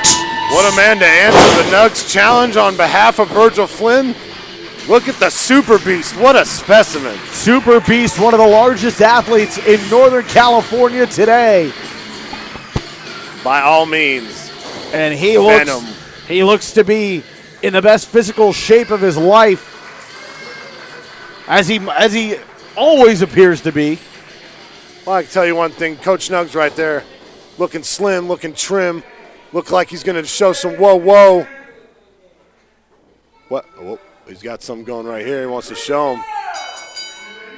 The bell sounds. This matchup officially underway. He doesn't think they're ready. Coach Nuggs wants the people to make some noise for Virgil Flynn. So right now he's going to take this Super Beast and show him what a work rate is.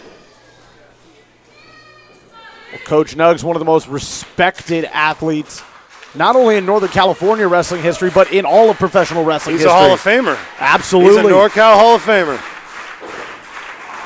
Whoa. Super Beast. Oh, what a clothesline. Leaving his feet from the second rope, knocking down Coach Nuggs. He wasn't ready for that.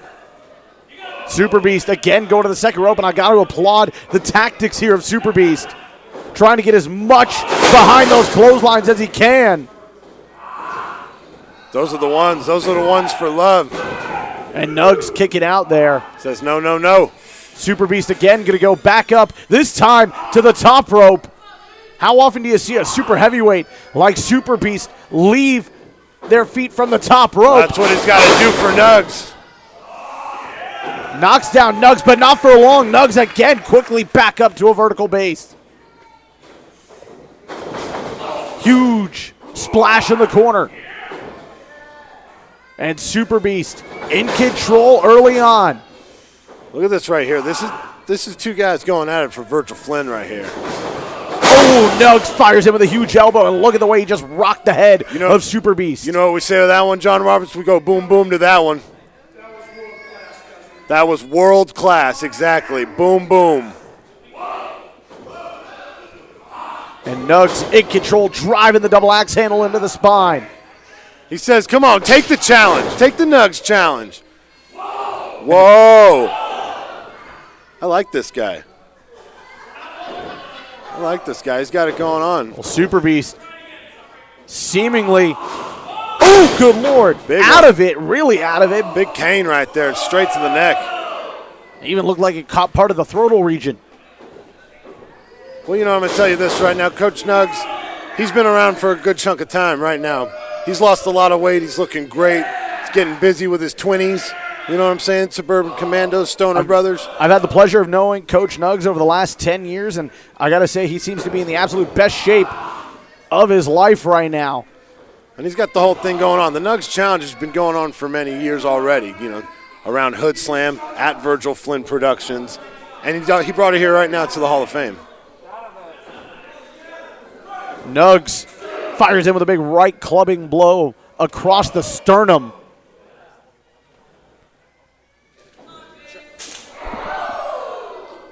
Boom. And Nuggs Whoa. firmly in control right now. Whoa.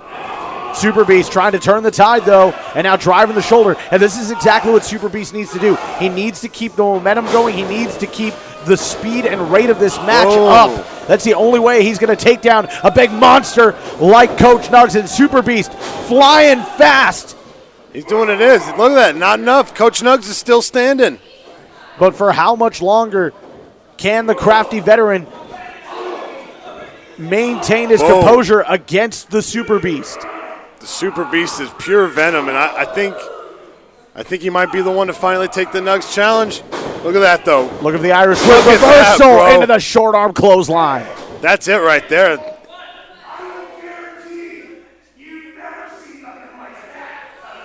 Boom, boom. That's a fact. He said, you have never seen anything like that, and he can guarantee it. Have you seen that? Not from Have you a seen big the man work like rate that. of Coach Nuggs? And Coach Nuggs now driving the elbow into the heart of Super Beast. And Nuggs looking very impressive. Whoa.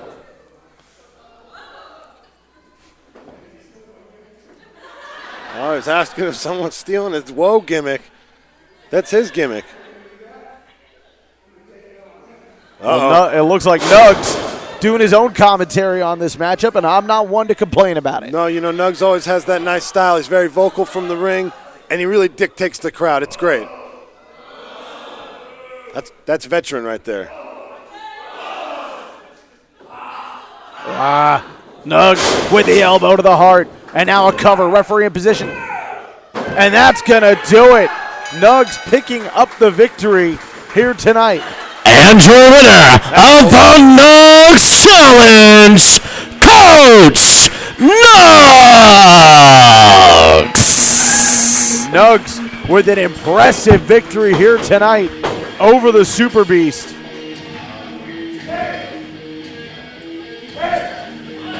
Hey.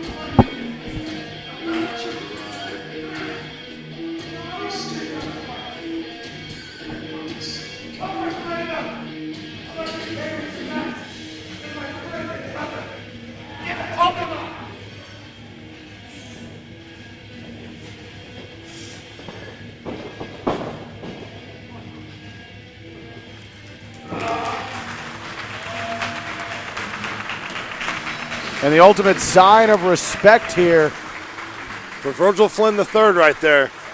That competitive match right there, that boom boom rough record contest. Whew.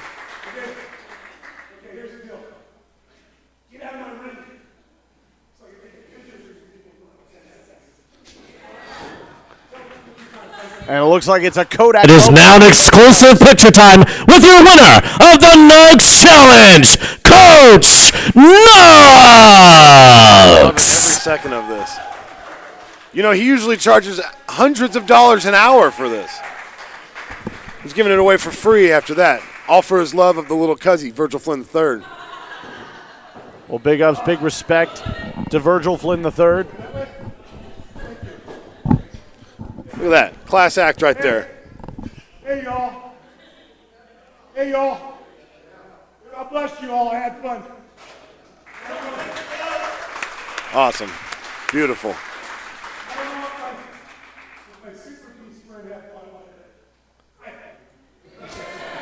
That's Coach Nuggs for you right Coach there. Nuggs having some fun and picking. Your winner once again of the Nuggs Challenge, Coach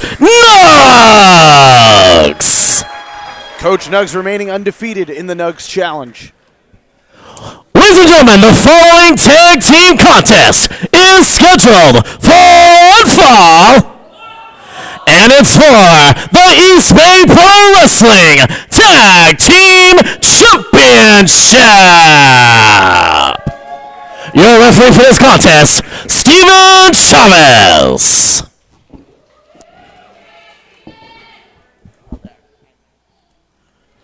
Super producer Paul Adams having a little fun at our expense over here as we await the arrival of the first competitor this next match.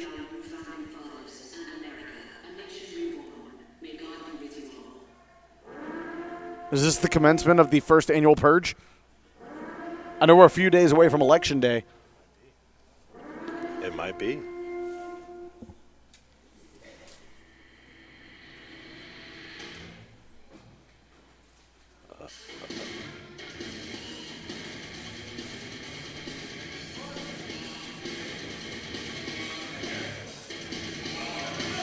They're really building the anticipation here. Who's it going to be?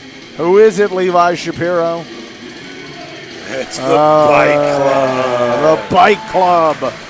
Making their way to the ring first, they are the challengers. Being accompanied by their manager, Popcorn Mike, hailing from Planet Bike Club, and weighing in at 7 Shades of Yummy. They are former tag team champions, the Machine, Tony Vargas, the Sensational One, Sean Sims. They are the Bite Club. Tony Vargas making his return to Gold Rush Pro Wrestling. It's great to have him back within professional wrestling. We thought his career was over just a few months ago, and now that's cleared right. Back to wrestling. It's great to have him back. Johnny's right there in there with my nickel, sensational Sean Sims, and they aren't playing around. They want gold. We saw Sean Sims earlier in the Battle Royal, but now he's back in this tag team bout. And it's all about the gold in this one. Well, it's nice to be able to have this match at the gold mine, taking people out of their element a little bit. So there's the champions right there, John Roberts. And their opponents making their way to the ring from a dark, dark place in Pacheco, California.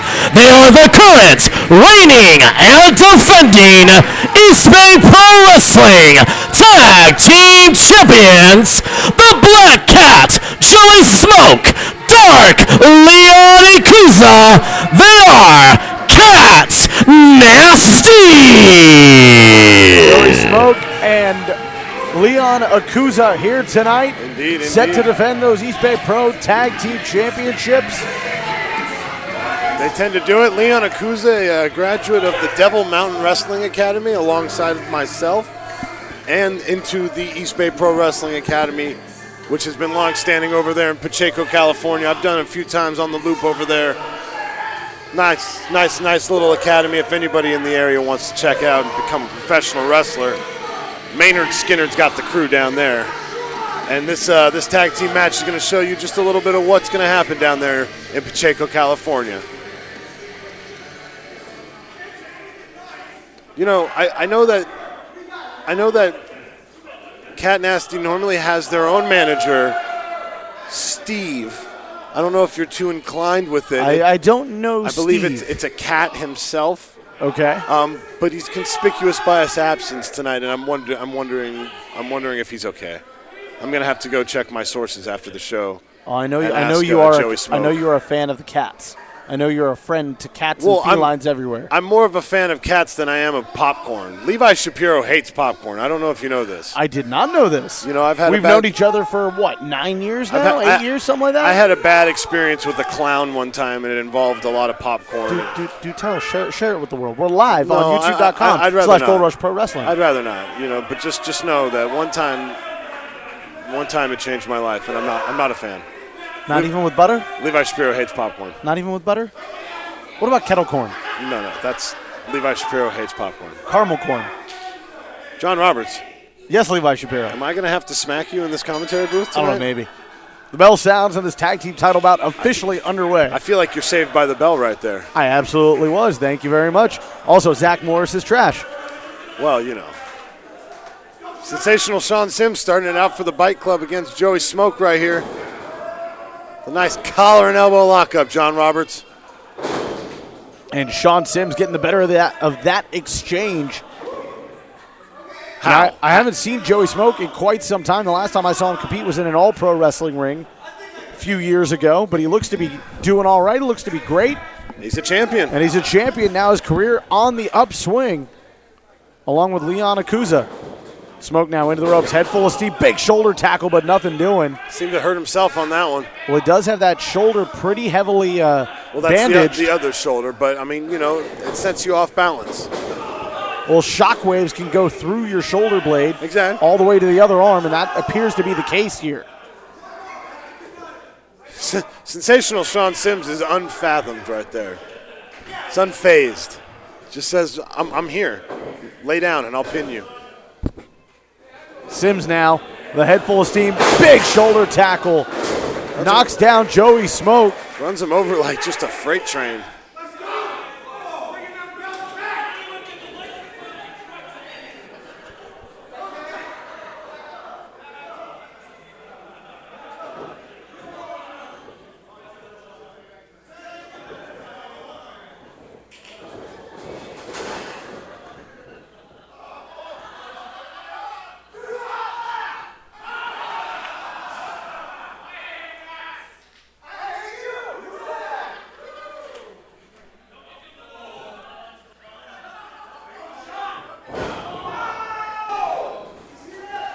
And Smoke in control right now on Sean Sims, and now just toying with Sims, playing with his hair.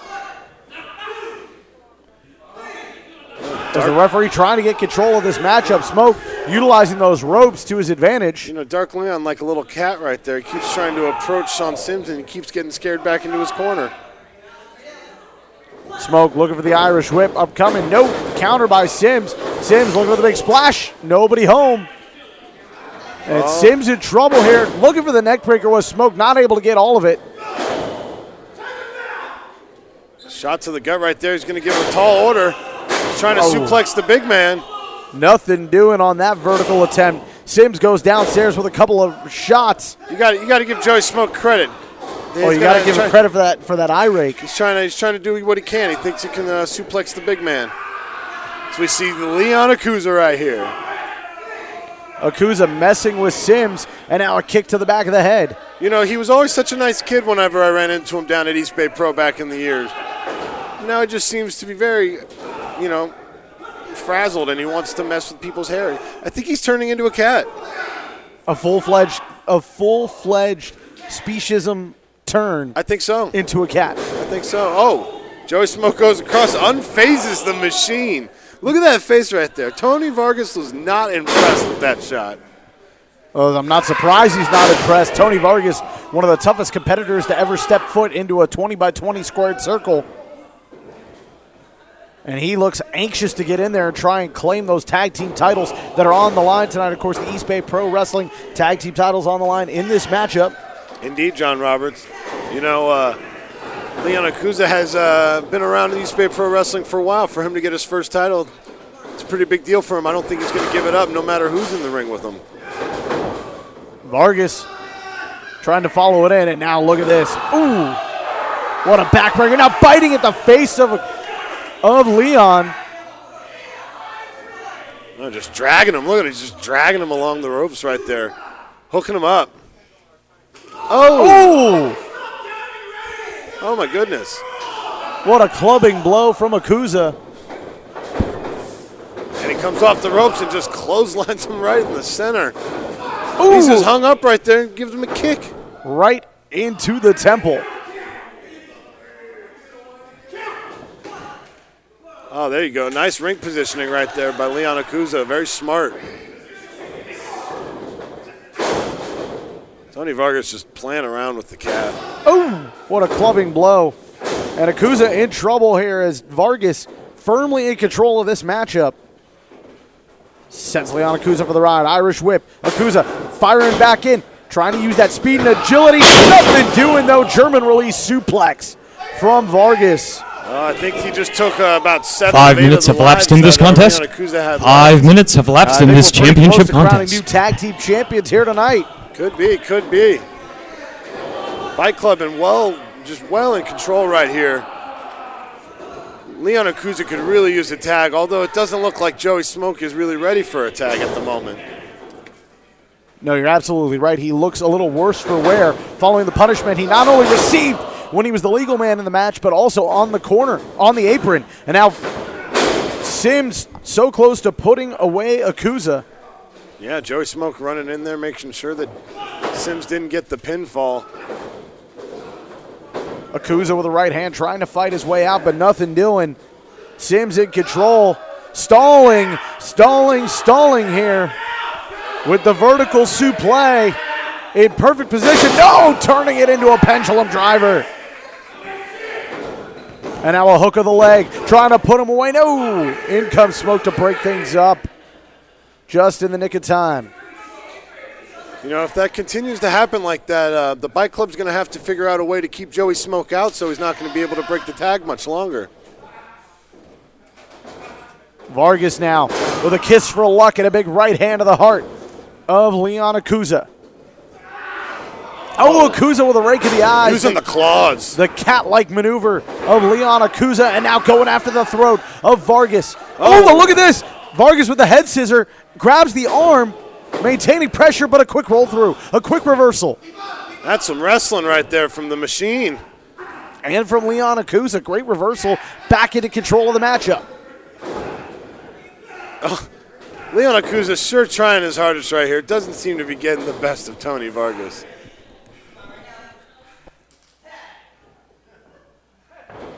As Popcorn Mike looks on, a little concern right now on the face of Popcorn Mike for his clients, as Tony Vargas is starting to get wore down. He's walking around eating all the popcorn that he threw out earlier. Oh, geez.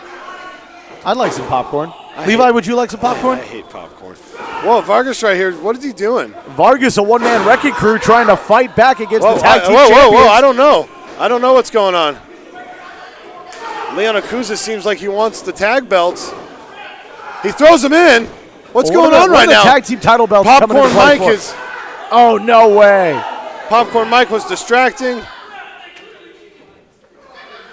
Well, the referee distracted, and all he sees is Joey Smoke down with the Bike Club holding the tag team titles and some shenanigans here. Ladies and gentlemen, by orders of official Steven Chavez, the winners of this match by disqualification, Cat Nasty. Seems like that's going to backfire for Leon Acusa and Joey Smoke as the Bike Club are in control. Uh-oh.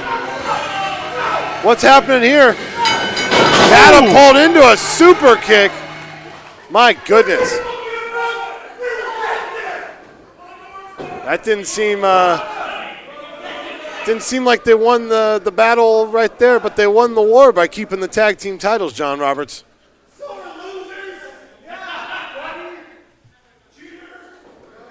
Wow.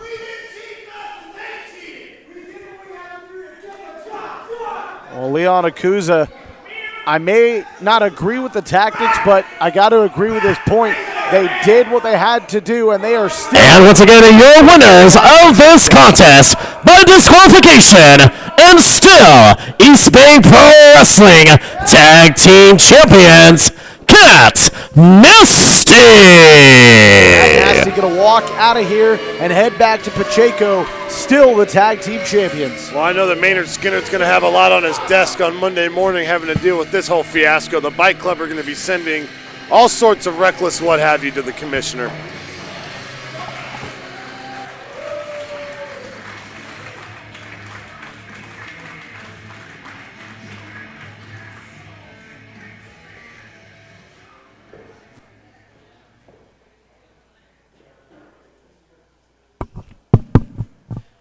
The following contest is scheduled for one fall, and it is for the Pro Wrestling Bushido Television Championship. Your official for this contest, referee Sparky Ballard. Introducing first the challenger.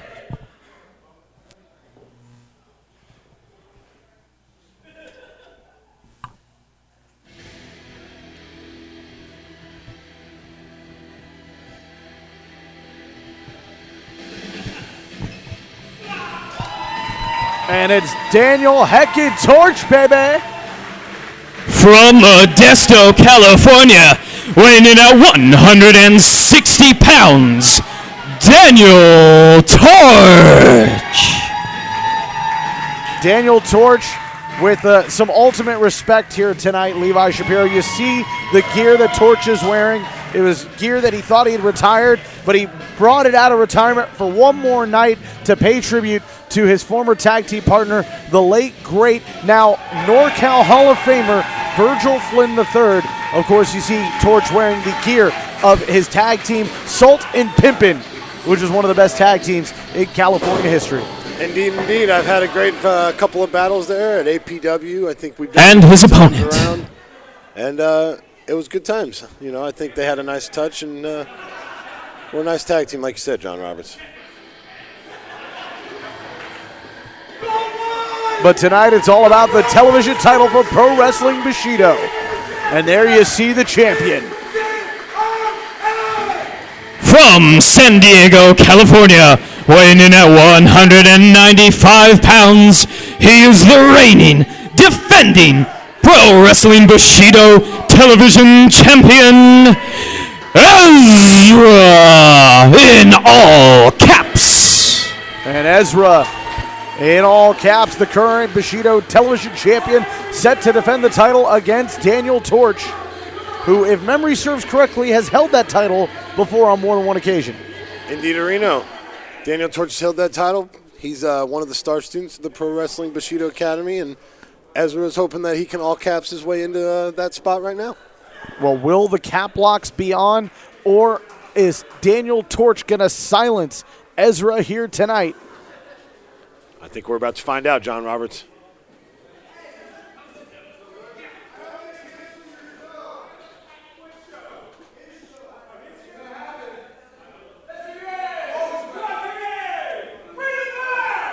The bell sounds and this Pro Wrestling Bushido television title match officially underway. Ezra with the duck under and the go behind. Nice rear waist lock, and you see Torch floating around. Beautiful headlock takeover.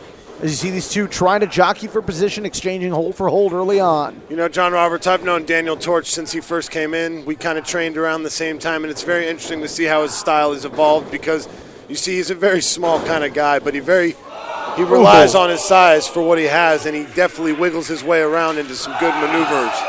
Torch with a big right hand there to Ezra, and now these two tough as nails competitors going nose to nose. Ezra fires in with a huge shot.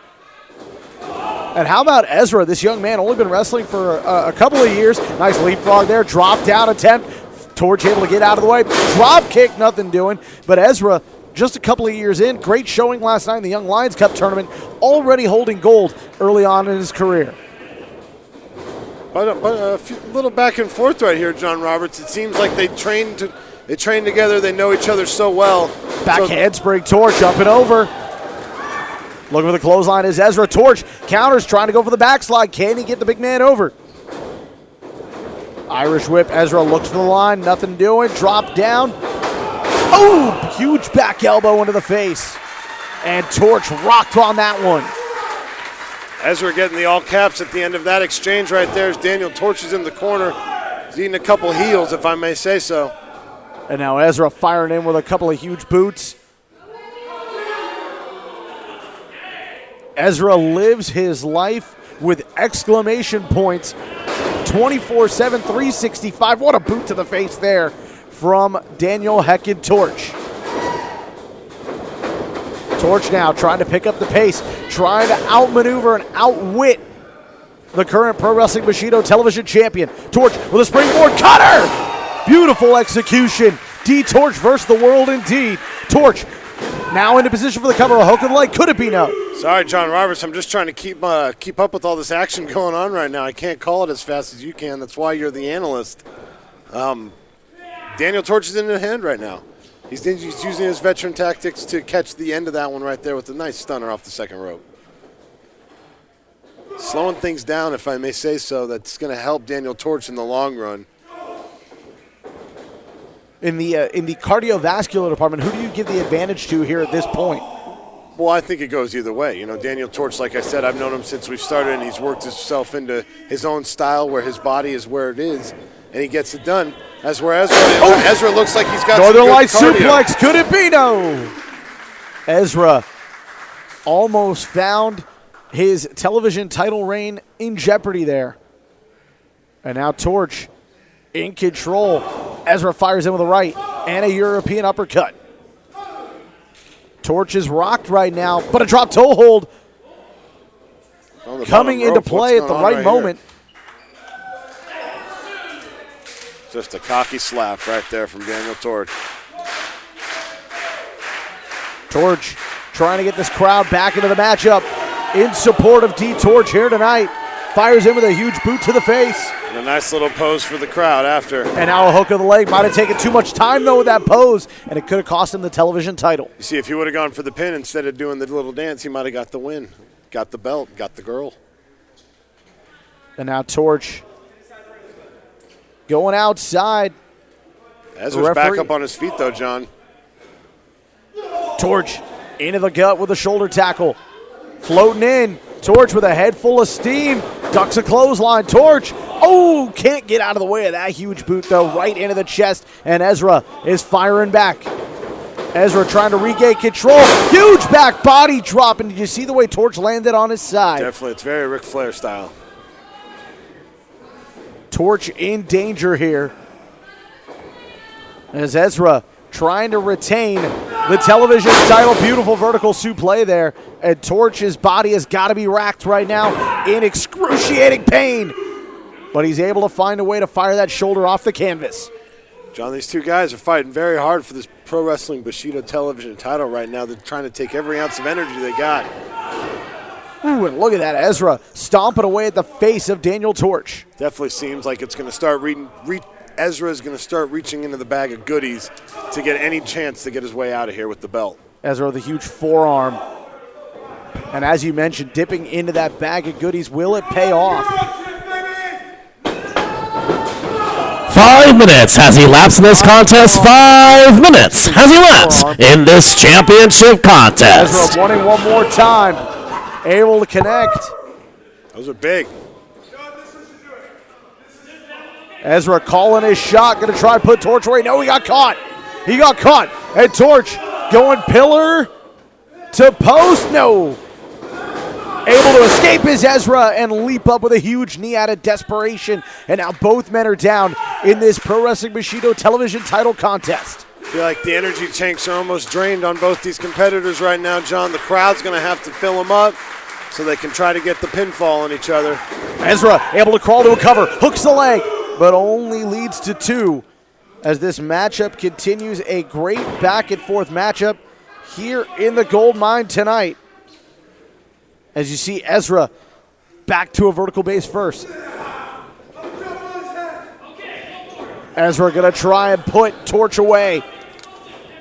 Wait, looking for the key lock? No. Go behind. Torch escaping out the back door. D-Torch following in. No, whoa, he got caught. Up goes Torch. Good night, D-Torch. Huge sit-out powerbomb. And that's gonna do it. Ezra with the exclamation point retaining the television title. And your winner by pinfall and still the Pro Wrestling Bushido Television Champion, Ezra! In all caps. Ezra with a beautiful victory here tonight, a hard-fought victory. Daniel Torch laid it all on the line, gave it all that he could. But in the end, Ezra able to retain the Pro Wrestling Bushido Television Championship in emphatic fashion.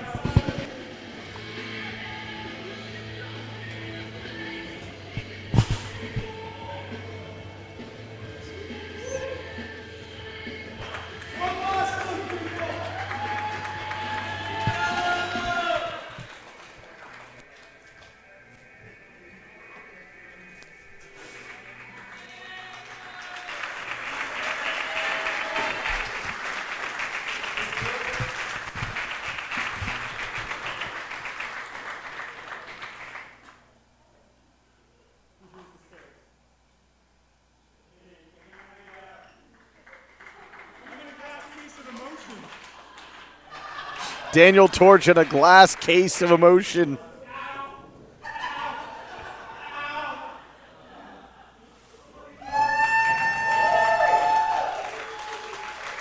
That's a chain, D-Torch. That's Daniel Torch.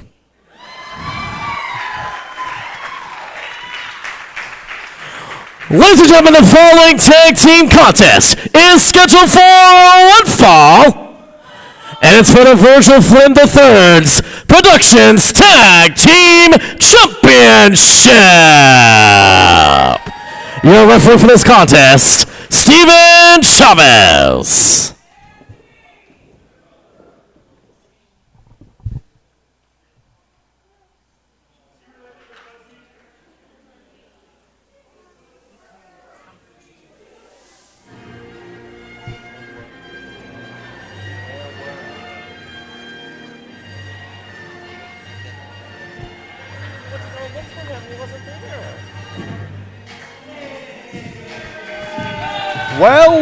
Well, if it isn't the Virgil Flynn III. Making their way to the ring first, hailing from the Lost World, they are the current, reigning, and defending Virgil Flynn III Productions Tag Team Champions, the Hidden Gem, Matt Carlos, the Uncrowned Jewel, Joe DeSoul.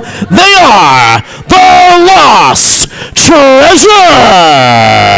And the Lost Treasures, the VG3 Production Tag Team Champions, here tonight, set to defend those titles. I believe that's VF3, John VF3. Roberts. I don't know where the G came from. Sorry. I understand that you're excited. You're right. My apologies. The Virgil Flynn III Productions tag team titles. And I don't believe I caught who they're facing tonight, but I know that they've been the champions for a while, and they've got some tough competitors on coming up ahead. You know where I got the G from? The Virgil. As well, my apologies. The Virgil Flynn III. Virgil, that's where I got the G from. So my apologies, my dyslexia coming into play. But thank you for the quick observation and correction. In any event, DeSol and Carlos set to defend the VF3 tag team titles here tonight. I'll fix it right here. The Lost Treasure set to do battle, but we don't know who they're defending those titles against. And ladies and gentlemen, please welcome your special ring announcer for the challengers, Johnny George.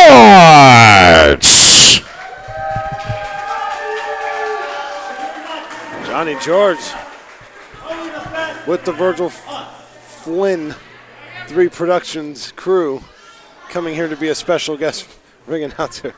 I'm going to play with you all night, John. I know you are.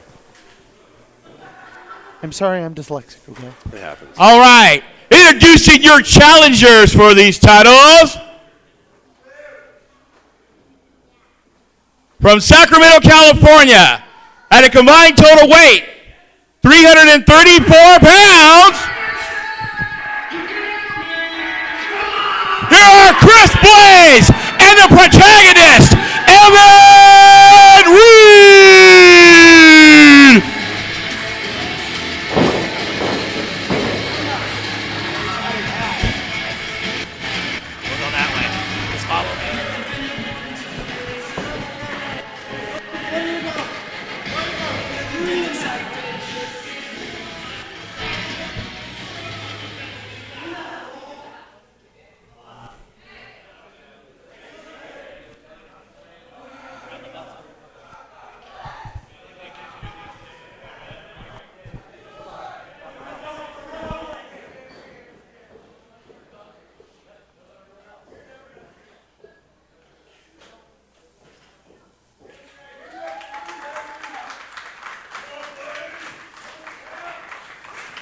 Chris Blaze and Evan Reed set to do battle here tonight for those tag team titles.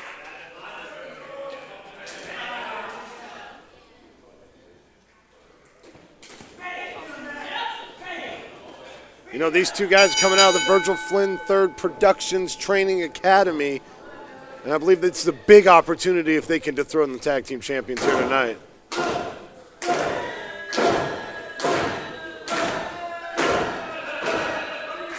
Well, a hidden gem, Matt Carlos, wanting to have a little fun here tonight.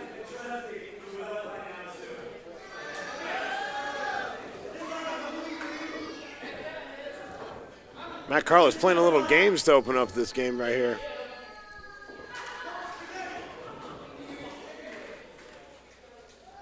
Oh, Matt Carlos and Joe DeSol having a little huddle, discussing maybe a little last-minute strategy going into this tag title bout. Well, they're definitely cocky about it right now, but I wouldn't take these kids lightly. They were trained by Virgil. And a side headlock taken by the challenger. Carlos trying to fight his way out. Trying to do some damage to the arm of the challenger, and the champion looking strong right now early on.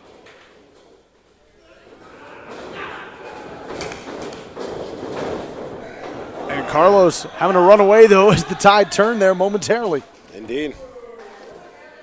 Like I said, it doesn't seem like they're trying to take this tag title match too important.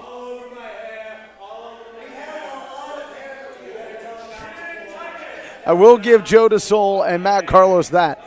These two love to have fun anytime they step inside the ring. And not just when they're in the ring, when they're out on the town, when they're in the movie theater, when they're, playing with Matt's kid. Look at how nervous these two are. These two are coming out of the training academy, and they're getting in there with some studs. They're getting in there with the tag team champion. They're probably scared as geese almost. DeSol and Carlos lighting up this young man here with rights and lefts.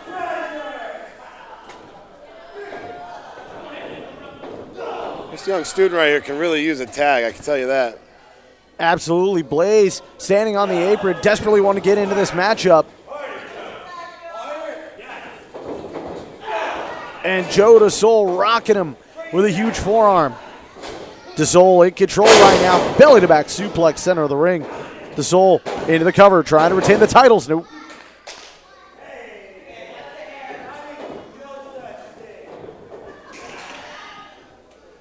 As he had the hair. As he had the hair. That's the ref a says, tactic. Don't pull the hair. And Joe DeSole, I didn't have the hair. That's something straight out of your playbook. Ref tells you not to grab the hair while you have a handful of the hair. Those You fist say drops, no. those fist drops are out of my playbook. That's what's going on. Hook of the leg, deep cover. Carlos trying to retain the titles. Nothing doing, though. And the Lost Treasures trying to walk out here. Still the VF3 Tag Team Champions. Irish Whip Up coming into the turnbuckle. Carlos getting all of that one.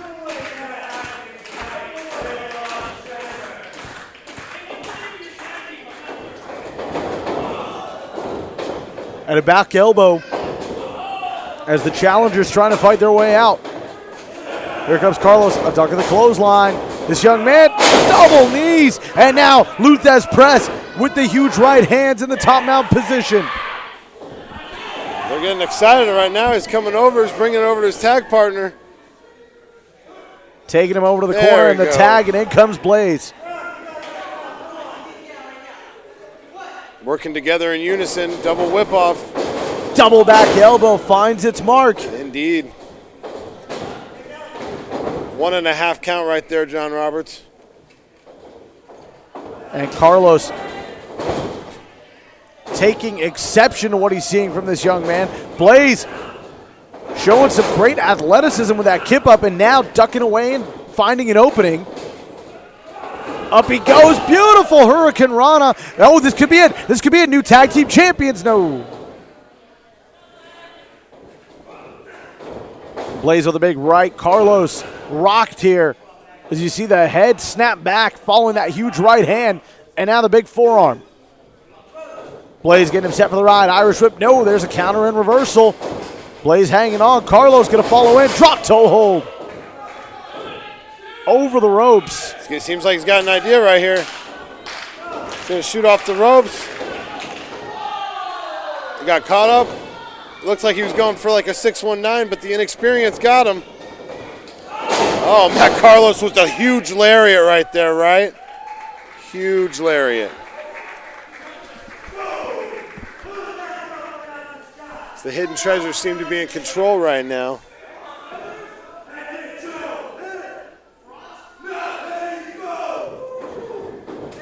And Carlos makes the tag to Joe DeSole. Soul to the second rope.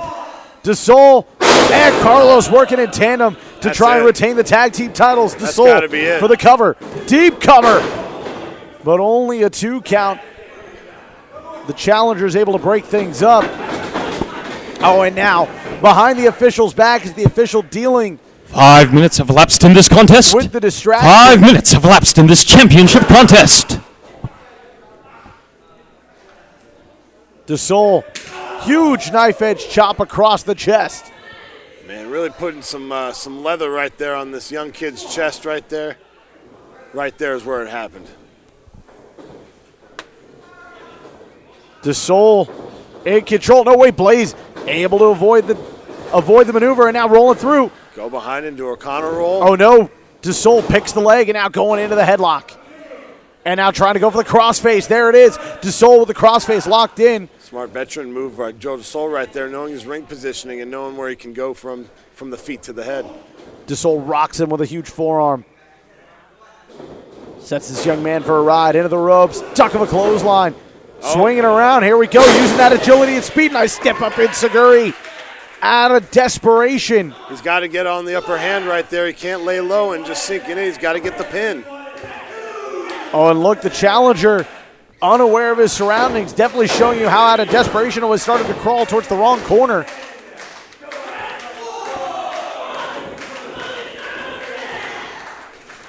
Both of them get tags right here. Matt Carlos comes in. Kick to the gut. Misses the enziguri, but what happens? His head. Whip off. Holds on, gets the reversal. Big forearm straight to the jaw. Back elbow. Elbow again. Kick to the gut. What's going on, John Roberts? Well, it looks like we might be crowning new tag team champions. Corkscrew neck breaker. That was innovative.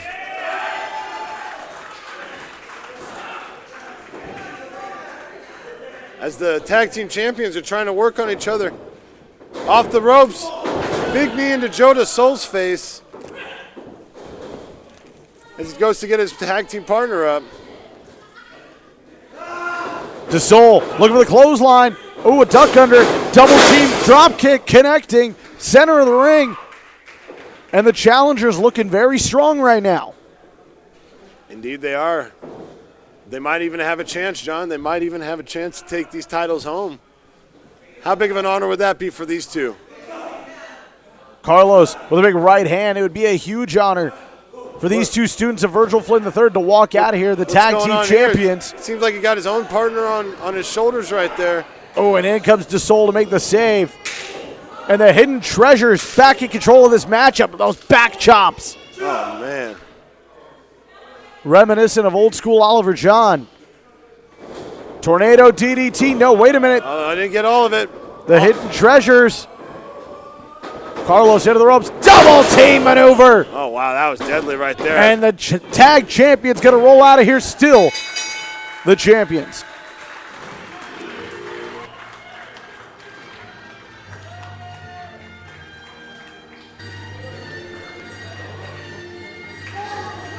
And the Hidden Treasures retain the Virgil Flynn III Tag Team Championship. Here are your winners, and still Virgil Flynn III Tag Team Champions. The Hidden Gem, Matt Carlos. The Uncrowned Jewel, Joe DeSoul. The Lost Treasures. Matt Carlos seems to be angry at the sight of that match right there. He was not happy about those young two trying to even contest for his tag team championship, as he is a fighting champion and it will go on until the very end. Nice night of action here at the Gold Mine. Beautiful Pacifica, California, right here for the NorCal Hall of Fame and Wrestling. Inducting Virgil Flynn III in a class of his own. An amazing human being, an amazing man, amazing father, and everything in between.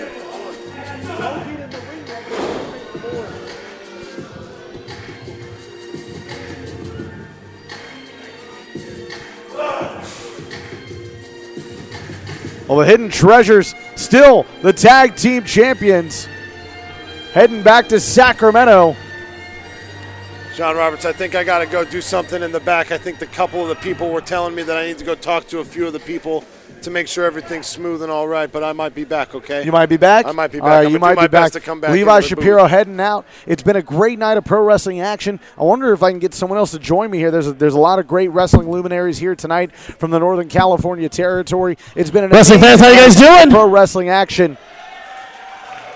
It's been an amazing night of pro wrestling action here tonight. I'm on camera, Donovan Troy. Come do commentary with me for a minute. My tag team partner left me. Levi left me. Hi, Donovan Troy.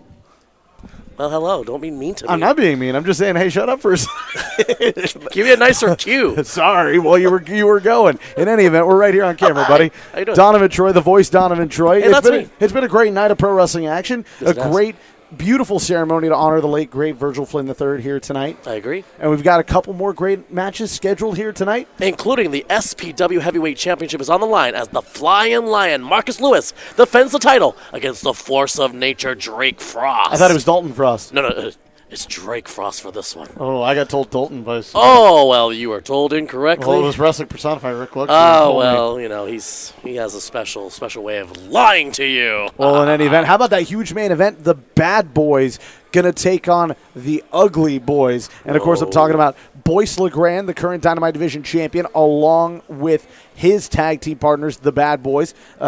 Derek Slade, the winner of the 2018 Young Lions Cup tournament, and Dominic Texera, who had a great showing last night in the Young Lions Cup tournament. Those three going to team up to take on the Ugly Boys.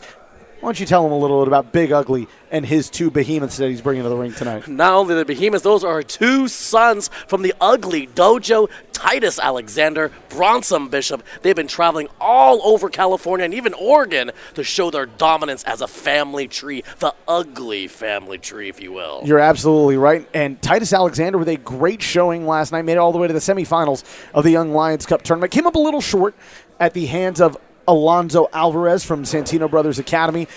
I wonder if that knee is doing okay tonight coming into the matchup. It was a little worse for wear at the end of the night when he left, but we'll see how Titus Alexander is faring tonight in our main event as the Uglies go up against the Bad Boys. But it's been a beautiful night of pro wrestling action, Yes. a beautiful night celebrating the life and career of Virgil Flynn III, inducted, rightfully so, into the Northern California Pro Wrestling Hall of Fame. In the class of his own, where he deserves to be, and what a magnificent man he was, sharing his knowledge as a mentor, as a trainer, a wonderful father, a brother, just brought life to every locker room he ever had the honor and privilege of showing and demonstrating the pro wrestling, and he's going to be greatly missed. I'm so happy that we were able to celebrate his life, celebrate his legacy of California pro wrestling here tonight here at the Gold Mine in Pacifica, and we're going to continue to celebrate moving forward, and tonight we're hoping that the little bit of knowledge and love that we're able to share with all the young rising stars will stick and keep proving to the world that Virgil Flynn was always the man. You're absolutely right. Virgil is one of the greatest competitors I've ever had the privilege of knowing, one of the greatest human beings I've ever had the privilege of knowing. Miss him very dearly, and I got to tell you, he was always one of the funniest men in the planet. He was a great, funny human being, a great sense of humor. I always loved my interactions with Virgil. When I used to referee, Virgil always found a way to make sure that I was laughing my way through that entire match, which is a referee you're not supposed to do because you're supposed to keep law and order in that match. But right. Virgil, whether it was my balls itch or something of that nature, definitely knew how to put a smile on your face. Thank you very much for bearing with us here, folks. We had to fix a couple issues with the ring. It looks like we are ready to go here. We're ready to resume the action. Yes, we are ready to resume the action. So let's send it down to the ring and keep the action rolling here tonight at the NorCal Hall of Fame 2018.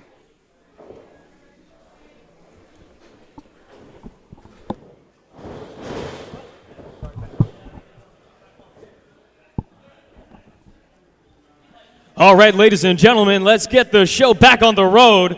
The following contest is scheduled for one fall, where the winner will become the new #1 contender for the Wrestling for Charity Heavyweight Championship. Introducing first,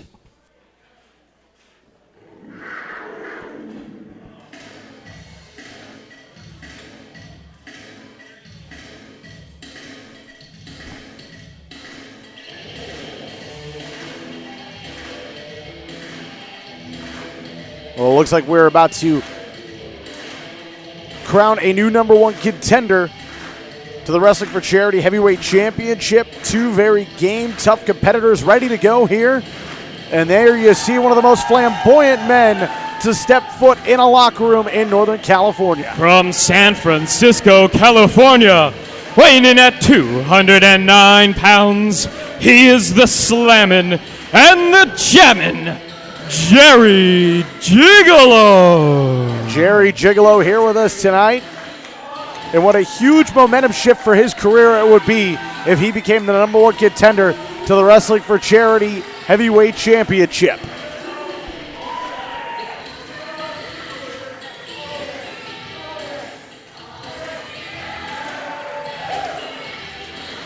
Jerry Gigolo always loves to have a good time inside and outside of the ring. But tonight, he's going to have to be all business and keep his concentration on scoring a 1-2-3 or a submission and walking out of here the #1 contender to the Wrestling for Charity Heavyweight Championship. But standing in his way, a young man who knows what it takes to become a champion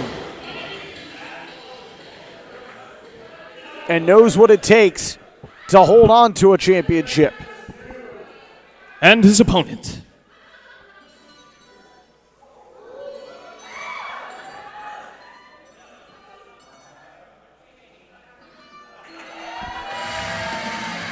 And here he is.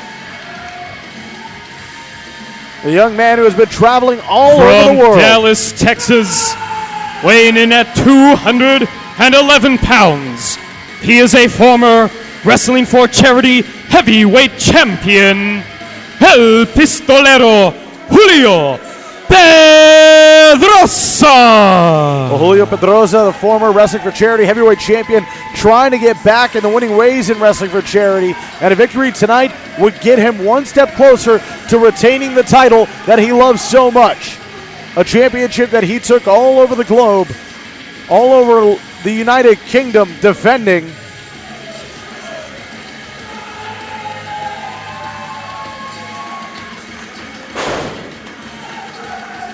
And Julio Pedrosa looking primed and ready to go. And the bell sounds, this matchup officially underway. And here I go with my best Gordon Soley foot forward. Hey, kid, how you doing? That's Gordon Soley, right?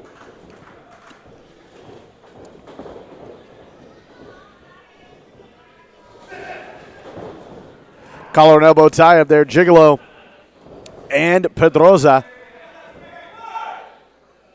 And Gigolo getting the better of the exchange early on, but Pedrosa not letting go and now trying to fight his way back. But Gigolo again turning the tide. No, Pedrosa turning the tide into the corner.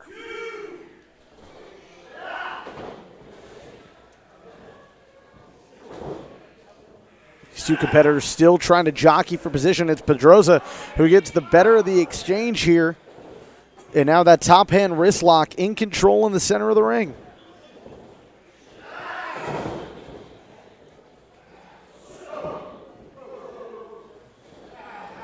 Pedrosa with an arm bar, a hammer lock, trying to lock it all the way in. Gigolo turning the tide though. Nice switch up into a hammer lock of his own. And now the side headlock on Julio Pedrosa. El Pistolero in trouble here. And he desperately wants to get back to the winning ways and trying to get back to that Wrestling for Charity championship. But Gigolo is going to prove to be a very game opponent. Big shoulder tackle takedown. And Gigolo again loves to have a good time. And that's exactly what he's looking to do here. Have a good time and all in good fun.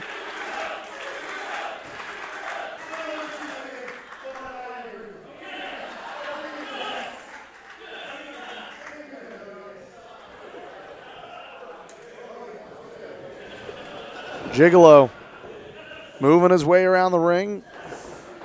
Pistolero with the duck under, the go behind. And Jerry Gigolo messing around at the having a little fun at the expense of Julio Pedrosa.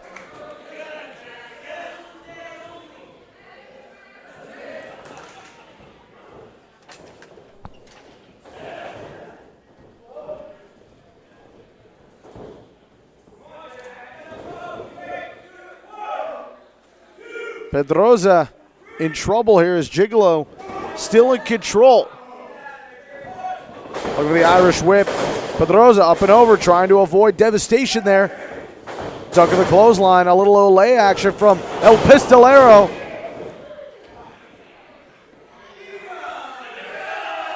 And the step up in Seguri pays dividends for Pistolero, but he's got to maintain his composure. He's got to stay on top of Jerry Gigolo. Big kick to the face, and now one to the heart, and another one to the chest.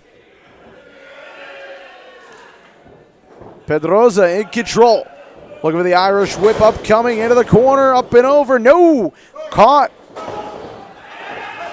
by Pedrosa, but look at the counter and the core strength of Jerry Gigolo. Gigolo now to the second rope. Pedrosa doesn't see him. Double axe handle to the face, and down goes Pistolero.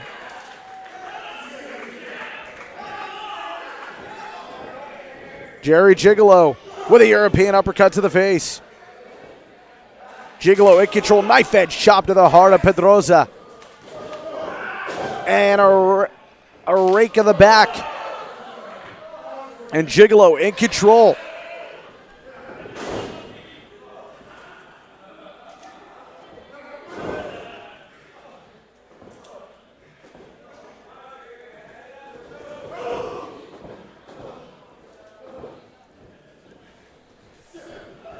Snapmare takeover there from Gigolo.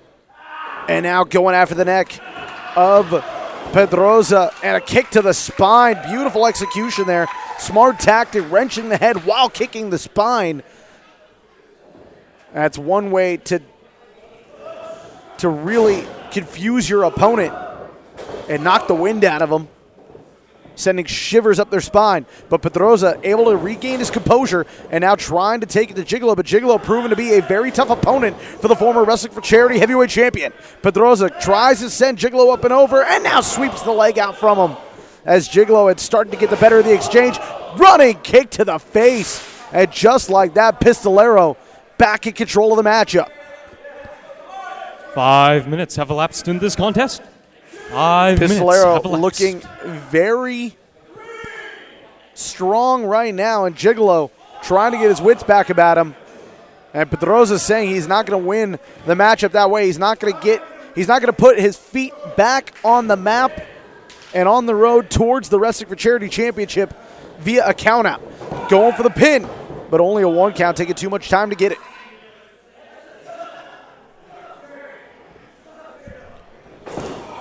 A kick to the back of the head as Pedroza is in control right now. Gigolo in a world of trouble. He's got to find an opening. He might have found it here. A couple of rights, a couple of lefts, but a big right hand from Pedroza, able to knock Gigolo back into the corner. Snapmare takeover Pedroza. Nice kick. What impact. And again, the impact of the boots. And now the double stop. Pedroza on fire. Can he put him away? A deep cover. Can it? No. Pedroza's so close to becoming the #1 contender. You could tell just how desperately he wants to get back into the title hunt. You could tell on his face just how much that Wrestling for Charity Heavyweight Championship means to him. And what a victory tonight would mean for Pedroza to get back into the title picture as the #1 contender. Side headlock takeover and Pedroza in control. Gigolo in trouble as Pedroza floats around. Nice exchange of holds there from Pedroza. Gigolo trying to find his way out. Gigolo might have been trying to have too much fun early on in this contest, and it could be costing him his opportunity here. But Gigolo trying to get this crowd back into it, trying to get his red blood cells flowing. Can he do it? Can Gigolo mount a comeback here? Into the ropes. It's going to be a tough task. Nice sunset flip, pinning predicament. No. Pedroza trying to use those educated feet once again. Oh, wait, there's a quick roll-up. Gigolo's going to do it. Gigolo's going to do it. But Pedroza able to kick out. I thought for sure we had a new #1 contender. Downstairs goes Pedroza into the ropes now, trying to pick up the speed. Oh, and he got caught in the power game. Too much for him. You see Jerry Gigolo going to impose his will, and a slam in the center of the ring. Gigolo shaking, juking, jiving, dropping the leg across the throat. Into a cover. Are we going to crown a new #1 contender here? No. So close to crowning a #1 contender to the Wrestling for a #1 contender to the Wrestling for Charity heavyweight title. Jerry Gigolo in control. Pistolero. Ooh, with a savate kick. Into the ropes. And a boot to the face. Pistolero. Here we go. A lateral press. A hook of the leg. Referee down. 2. Can he do it? No. Gigolo grabbing the ropes. Pistolero thought he had pulled him far enough into the center of the ring, but he had not. And Pistolero arguing with the official, but the official's call stands.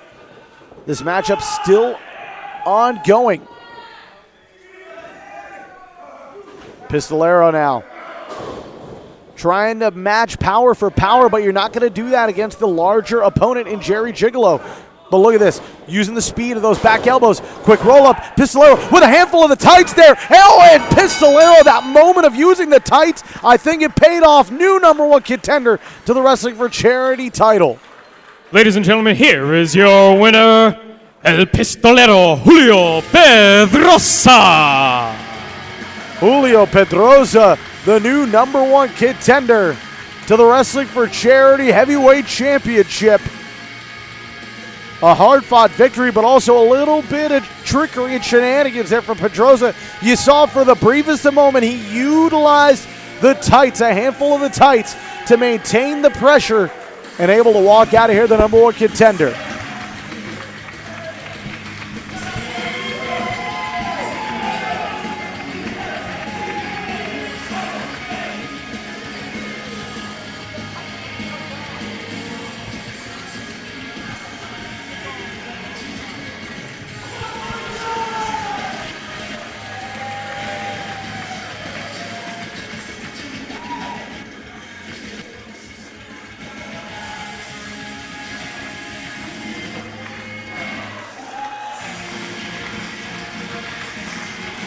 And there you see the new #1 contender, Julio Pedroza, excited. Jerry Gigolo loves to have a lot of fun as this evening rolls on. Let's send it down to Donovan Troy and keep the action rolling.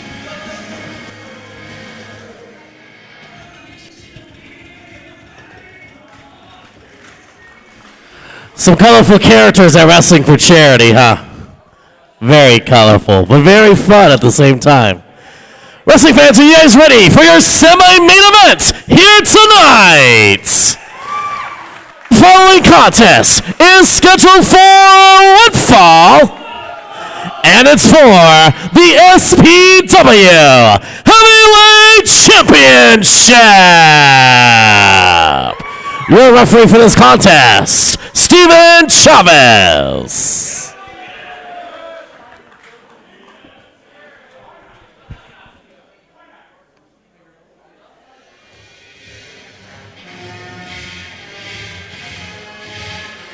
And there you see the force of nature arriving on the scene. Making his way to the ring first, he is the challenger representing the Honor Society.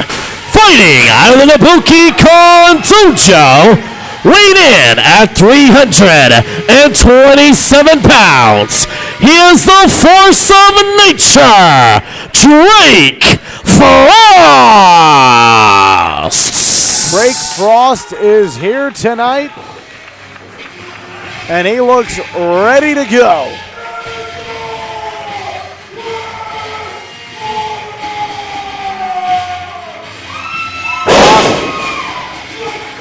Ready to try and claim the SPW Heavyweight Championship.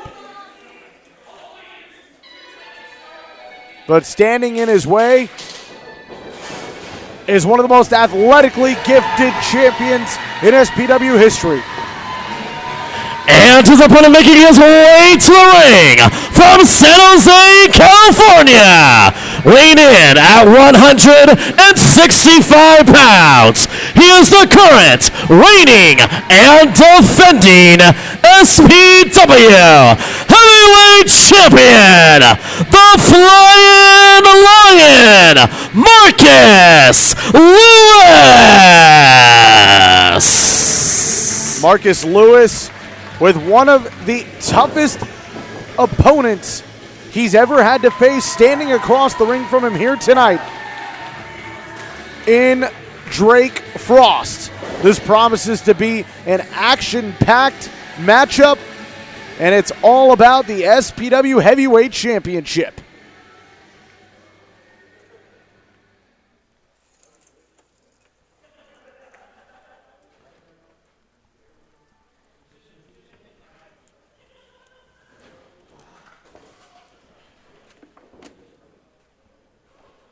And there you see it, the SPW Heavyweight title on the line here tonight in the gold mine in Pacifica, California at the 2018 NorCal Hall of Fame ceremony. The challenger Frost, the champion Lewis. John Roberts here with you on the call. Thank you for joining us tonight from Pacifica. Our main event still to come, of course, the Bad Boys taking on the Uglies.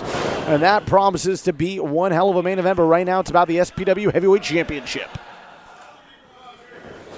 Frost trying to utilize his size advantage early on But the agility game of Lewis potentially could prove to be too much for the challenger. Oh, trying to get away from Frost, but Frost utilizing his strength there to impose his will on Lewis. The Irish whip, Frost follows it in. Oh, and the shoulder into the ring, into the top turnbuckle. And look at that. Lewis now trying to pick up the speed. Sit out drop kick. Kips up to his feet. And the champion in control. And this is exactly what Marcus Lewis has to do. He's got to utilize his speed to his advantage. Lewis in control right now. Oh, but he's trying to play the power game against a much larger opponent. That's not something you really want to do. Looking for the Irish whip.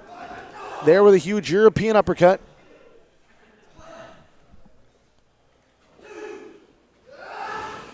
Look at the Irish whip. No, nothing doing. Lewis into the ropes. Lewis, excuse me. Looking for the crossbody, but he got caught. The force of nature imposing his will on Marcus Lewis.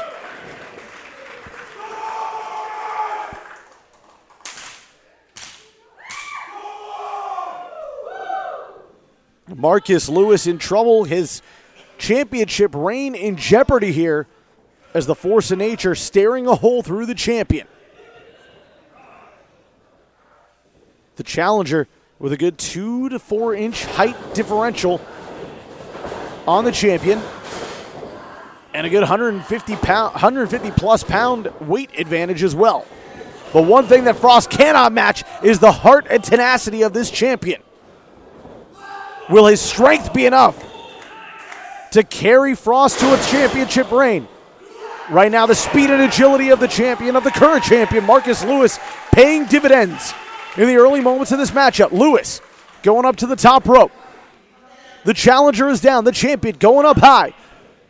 Lewis flying off when he got caught. Uranagi upcoming. No. You see Lewis countering. No! Force of nature slam in the center of the ring. What impact from the challenger. A lateral press. Utilizing all of his body weight to try and put away the champion, but not enough. And you can see the frustration on the face of the challenger. The championship reign of Marcus Lewis could be in danger. The SPW Heavyweight Championship on the line here in our semi-main event. Frost standing tall over the champion. The challenger with a huge headbutt.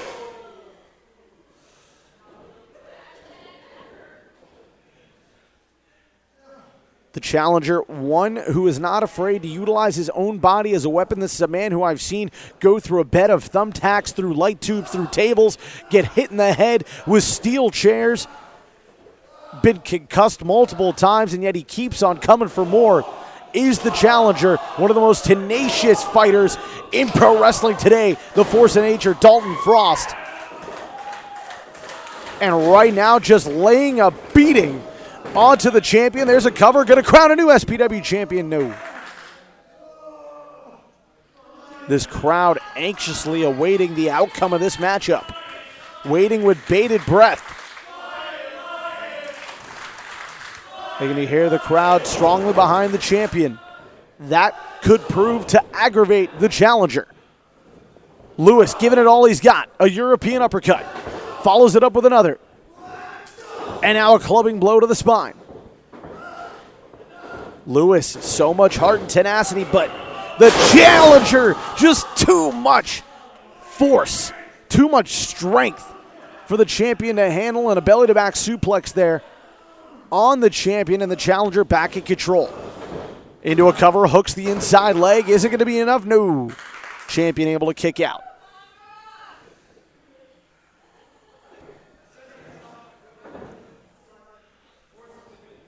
Frost in control right now, right where he wants to be, playing his own game, setting a pace that he likes to compete at, a slow, methodical pace. He can't allow Marcus Lewis to get back into this, because if Marcus Lewis picks up the pace, that could spell disaster for the challenger. The champion now with a couple of big rights. The champion into the ropes. Oh, what a chop to the face. Lewis trying to find an opening, But the Flying Lion showing he's not going down without a fight as the challenger with a huge chop.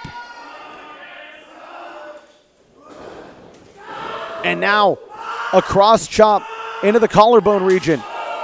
Look at Lewis firing in with a couple of knife-edge shots right into the pectoral muscle of the challenger. Tries to set up for the ride, nothing doing. Reversal, looks for the clothesline, does Frost. Lewis follows in with one of his own, but not able to get enough behind it. Again, the big man with at least 150-plus pounds on Lewis here. Lewis into the ropes. Frost looks for a clothesline of his own, misses. Lewis fires back with the Pele. 5 minutes have elapsed in this contest. 5 minutes have elapsed in this championship contest. Marcus Lewis trying to utilize his speed, but Frost able to move out of the way at least momentarily. Springboard looking for the Hurricane Rana. No, Frost with the counter. Frost looking very strong right here, but Lewis, the agility comes into play once again with a savant kick and another one for good measure. You can see Frost is feeling the effects of those kicks. Now one right to the heart of the challenger. Look at the welts forming on the chest of Frost. Oh, right after the knee. Look at the big man trying to break down the lower limbs of the champion. Looks for the clothesline. The challenger was feeling it, but the champion back in control. This is a cover. Could it be? No, the heel click behind the head. Knocking the equilibrium for a moment. And look at that reverse roundhouse from Marcus Lewis. Finds its mark on the temple and down goes Frost. But the champion is feeling the effects of the huge, monstrous blows of the challenger. The champion trying to will himself back into it, trying to hit that devastation blow to put away the challenger, but the champ in trouble. Frost, up and over goes the champion. Frost coming in. Ooh, what a spear in the corner, just sandwiching Marcus Lewis between Frost's shoulder and the turnbuckle. Did you see the way that Marcus Lewis's body folded like an accordion? The human body is not designed to do that, ladies and gentlemen. Frost in control right now. The champion perched up on the top. A shot to the solar plexus. The champion going up to the second rope. Frost ready to take it to the champion. Are we going to crown a new SPW heavyweight champion here tonight? The Flying Lion's reign is in trouble. Frost trying to take him over, but with every desperate bone in his body, the champion able to maintain his composure and block the superplex attempt. And a headbutt, a desperation headbutt from the Flying Lion. Lewis to the top. The champion going to try and put away Frost here. The 450 connects. The 450 connects. Lewis, a cover, a hook of the leg. Is it going to be? No, the champion kicks. The challenger kicks out.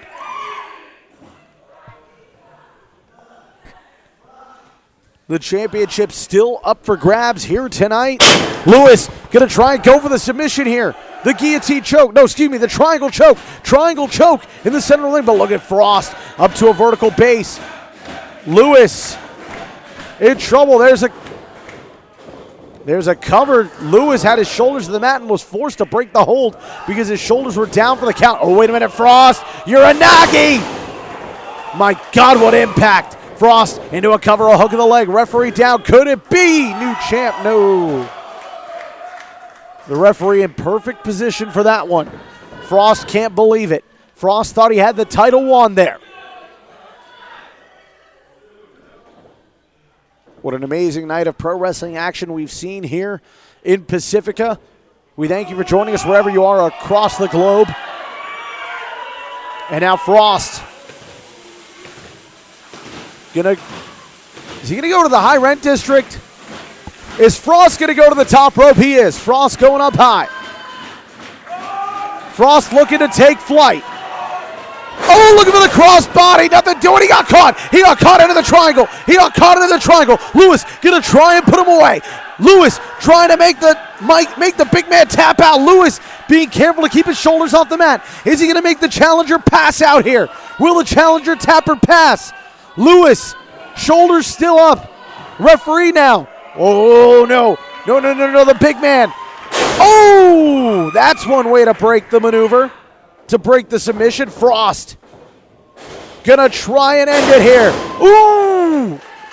Corkscrewing Lewis into the canvas. A cover. Is it gonna be new champ? No! And Frost can't believe it. So close to putting away Marcus Lewis right there. 10 minutes have elapsed in this contest. 10 minutes have elapsed in this championship contest.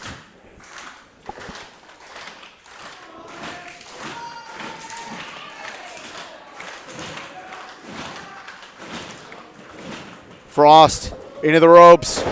Oh, wait a minute, he got caught again. Back to the triangle, back to the triangle. This could do it. This could do it right here. You see Marcus Lewis in perfect position, keeping his shoulder off the canvas. Frost, he's got to tap. He's got to be forced to tap. He's already absorbed so much punishment at the hands of Marcus Lewis in this submission maneuver, and now shoulders are down. Referee no choice but to count. Lewis rolling through with a cover. Could it be Lewis in position? No. Frost able to kick out. Lewis, bicycle kick to the temple.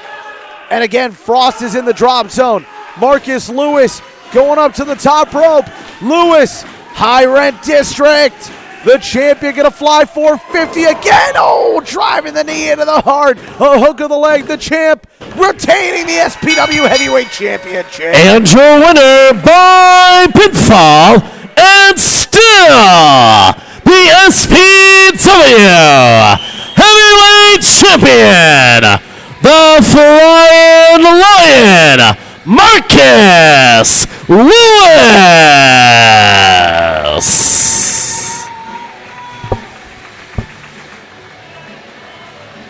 Marcus Lewis picks up the victory here tonight and retains the SPW Heavyweight Championship against a very game force of nature, Drake Frost, in what was an instant classic.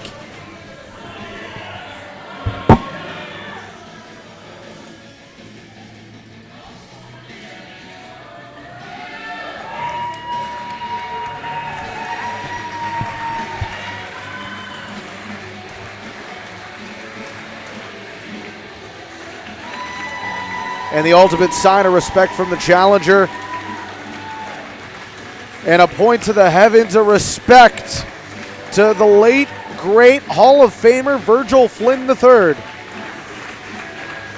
And tonight is dedicated to the memory of the late, great Hall of Famer, one of the greatest men that I ever had the privilege of knowing, that we all had the privilege of ever knowing, not just in professional wrestling, but in life. Virgil Flynn III was in a class unto his own, which is why it was only fitting that he was inducted tonight in a class all his own to the Northern California Pro Wrestling Hall of Fame. It's time for our main event here in Pacifica, so let's go down to Donovan Troy for the introduction. Ladies and gentlemen, your ring announcer for your main event, please welcome Bruno Barrera.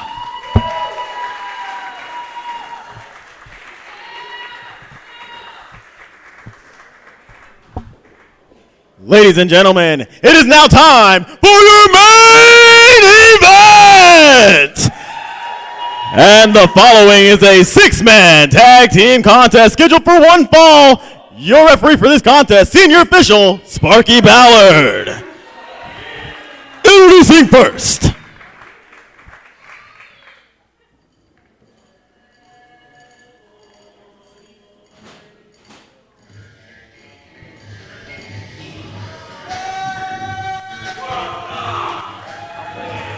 Well, it's time for our main event, and I am joined at the broadcast being accompanied by their manager, Lucian D. Light. Hey, that's me. From your mama's house, the team of Dominic Texera, the 2018 Young Lions Cup winner, Derek Slade, and the Gold Rush Pro Wrestling Dynamite Division champion at 1,374 days and counting, the bad boy Boyce LeGrand. Together they are the Bad Boys! Well, the Bad Boys in action here tonight. Of course, Derek Slade, the winner of the 2018 Young Lions Cup tournament just 24 hours ago in this very building, outlasting 15 other competitors to do so, including that man behind him, Dominic Texera. I got to ask Donovan Troy, do you think they could be on the same page here tonight?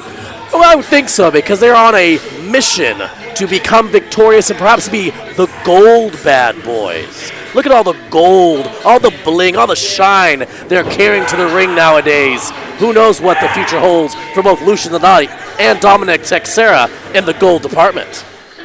And there you see the current Dynamite Division champion, Boyce LeGrand, for over 1,138 days and counting, and counting, and counting, and counting. Boyce LeGrand has held the Dynamite Division title, and there you see Lucian Delight, and their opponents. The one, his manager, the leader of the Bad Boys, if you will. And still counting, I think. And still counting. But I tell you what, these three men are going to have a tough task ahead of them tonight in the form of three of the most game competitors that Northern California has seen to date. And this is a battle of Hall of Famers and family. Being accompanied by Bishop from the Ugly Dojo, the team of Bronson Bishop, Titus Alexander, and Big Ugly JD Bishop. They are the Ugly Tree. The Ugly Tree in action here tonight. JD Bishop, Big Ugly, a Northern California Professional Wrestling Hall of Famer, as is Boyce LeGrand. So you've got a battle of NorCal Hall of Famers here tonight and their families, their respective families, those by blood and those forged by the bond of professional wrestling in the Bad Boys and the Ugly Tree. Hey, I think going on record, I think this is the first time any of these six individuals have ever wrestled each other at the very same time, at the very same place. You're absolutely right, Donovan Troy. We're making history here. We're making history. This is the first time that you and I have ever called a match together. Well, look, history is being made all around us. We are blessed, completely blessed.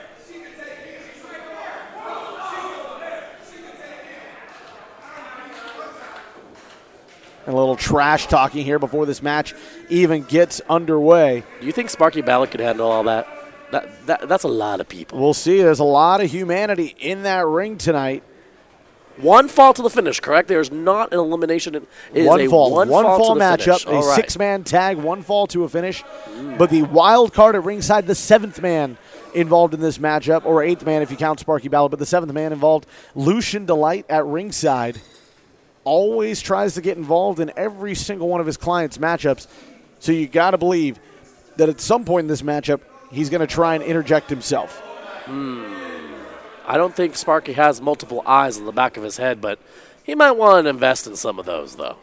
Or maybe a second official at ringside. Or I've got a novel idea. Let's eject Lucian Delight from ringside. I see that. Or maybe you could put the stripes back on. You could referee, too. No, my referee days are over. Oh, come on. Although Boyce LeGrand continues to threaten my livelihood by threatening to assault me. I'm sorry. So I may need to hire some security of my own. Or a personal lawyer. No guy? Nah. Yeah. Not anymore. I mean, there was a guy in this building at one point who was a personal lawyer. Oh. That guy. Yeah. Future endeavored him. Huh? Long time ago. Good riddance to bad rubbish. The bell sounds and this main event officially underway. The Bad Boys versus the Ugly Tree. We're starting things off with Titus Alexander and the 2018 Young Lions Cup winner, Derek Slade. Alexander gave it his all last night in the Young Lions Cup tournament, going all the way to the semifinals where he was eliminated by Alonzo Alvarez in what was an amazing contest back and forth. Yes, a lot of buzz online about how Titus Alexander has a bright future here in California. I'm really, really excited to see his growth with under the Ugly Tree. Quite the blue chip athlete is Titus Alexander, but how about the man right there, the man in control of the matchup right now, Derek Slade, the young man who won the 2018 Young Lions Cup tournament just 24 hours ago. Very impressive, having done so by any means necessary. Derek Slade is obviously a student of the game, being under the mentorship of Boyce LeGrand, MPT, Mr. Primetime, and Lucian Delight. He had all of his resources on the right page, and he was able to get victorious last night. Well, Slade there with a modified standing switch into a side headlock. Beautiful execution there from the Young Lions Cup winner, Alexander, trying to fight his way out. Drop down attempt, trying to trip up Slade. Nice leapfrog. You see the agility there of these two men rolling through. Oh, what a drop kick. And Alexander not showing any of the effects from last night's matchup against Alonzo Alvarez, where we saw his knee racked with pain. It looks like 24 hours has done the body good for Titus Alexander, but what is not doing the body good right now is the distraction of the official, Dominic Texera and Boyce LeGrand double teaming Alexander in the corner. Come on, ref. Turn around. See what's going on. And a tag made, and in comes Texera. Cheaters. All of them cheaters. And now Texera targeting Alexander in the corner. I'm surprised they're not going towards the knee, that injury that you alluded to from last night. He could still have inflammation there. Here comes a big freight train. Bronson with a big elbow right onto the forehead of Texera. This man is all about power. Ooh, and a thumb to the eye, but Texera utilizing his smarts there. I don't agree with the tactics, but they're still effective nonetheless. Looks for the right hand. Bronson with a counter, and the belly to back suplex right on the back of the head. Here we go, lateral press, deep cover, hook of the legs, but only a 2 count as the bad boys in to break things up. Well, if Dominic doesn't be careful, he can get his entire team disqualified if Sparky Ballard gets tired of those cheating tactics. Bronson looking for the Irish whip, the power game coming into play. Bronson trying to follow it in. Big splash in the corner and sandwiching the head as well with the arms. The big freight train with a drop kick to the spine, utilizing all of his weight behind it. Big cover, and in comes Slade to break things up. He's trying to be sneaky there, this right little slide in, trying to break up the cover. That's just more cheating. Come on. And Texera quickly escaping, following the distraction, and makes the tag to the bad boy, and the bad boy wants one Hall of Famer, wants another. LeGrand calling out the big ugly J.D. Bishop. Oh, we got something special going on right now, ladies and gentlemen, boys and girls. 2 Hall of Famers. I've never seen them go one-on-one before. This is history already in this building.